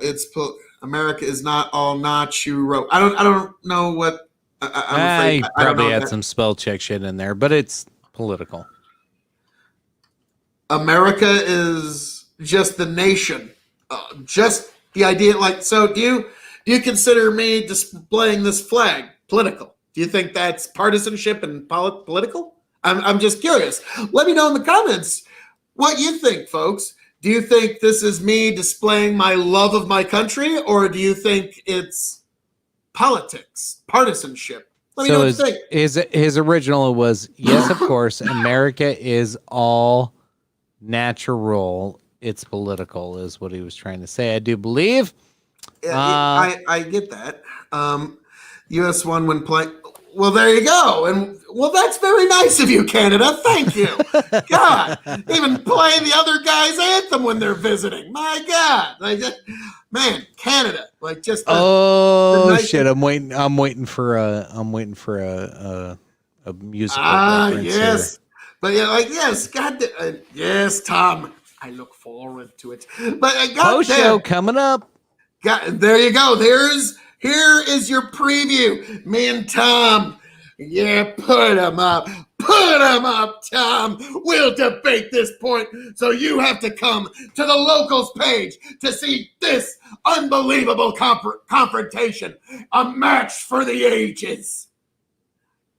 You damn Canadians. You're so damn nice. Like I forget who said it, but there was a joke that Canada actually helped in the first Persian Gulf War. And it's like, what did Canada do? They sent two guys on a jet ski that just kind of like, one guy was on the jet ski, the other guy had a shotgun. They just kind of drove by Iraq's coast, kind of popped one shot off, and then just came back home. They're too nice for that. No. Lynn asked, is Tom gonna mask debate too? Tom, you gonna mask debate with us? I mean, he says yes, that too. The mask debate continues. So, chicken? Can we start wrapping this up? Let's see. Let's get through the comments here. Another show with the president candidate Tom. Presidential candidate Tom. Oh yes, that's right, Tom. Ooh. When he puts on his tie, he is candidate Tom. So, but well, all right. If I may, chicken. Let's before you do that. Because after Phil does his like holy shit moment, folks, appreciate you tuning in. Thank you for everything. Triple T, we'll see you in the post show. If you want to continue masturbating with us, you're welcome to join. It's scrolling across the bottom, dogandchickenshow.locals.com. Sign up. Join our little group there. It's totally private. It's only us in there. It's actually a cool little deal. It's kind of like a Facebook. It's our own little social media thing. You might want to use it for yourself, especially if you're a current podcaster. You might enjoy that. That said, the link will be dropped there unless you know me personally. You can send me a request. I will send you a link to the show. And let's finish up our drinks. We got Trump dropping in there. Toasty Tequila Tom. Thanks for typing in. He gives the three muscles. All right. There you go, Phil. All yours, buddy. Let's wrap this fucking thing up. As I am known to say around here, folks, all that being said, thank you for joining us for the Dog and Chicken Show, episode 53. I am the devilishly handsome outlaw himself, your king of extreme, Phil KOE, signing off, folks. Please like, share, subscribe to the Dog and Chicken Show. Like, share, subscribe to Big Bucket Entertainment on Facebook. Like, share, subscribe to KOE Nation on YouTube so you can keep up with your KOE content. Like, share, subscribe to the Tomfoolery Show so you can keep up with all of his tomfoolery. Like, share, subscribe to the Revolutionary Wrestling Podcast because you know it's the right thing to do.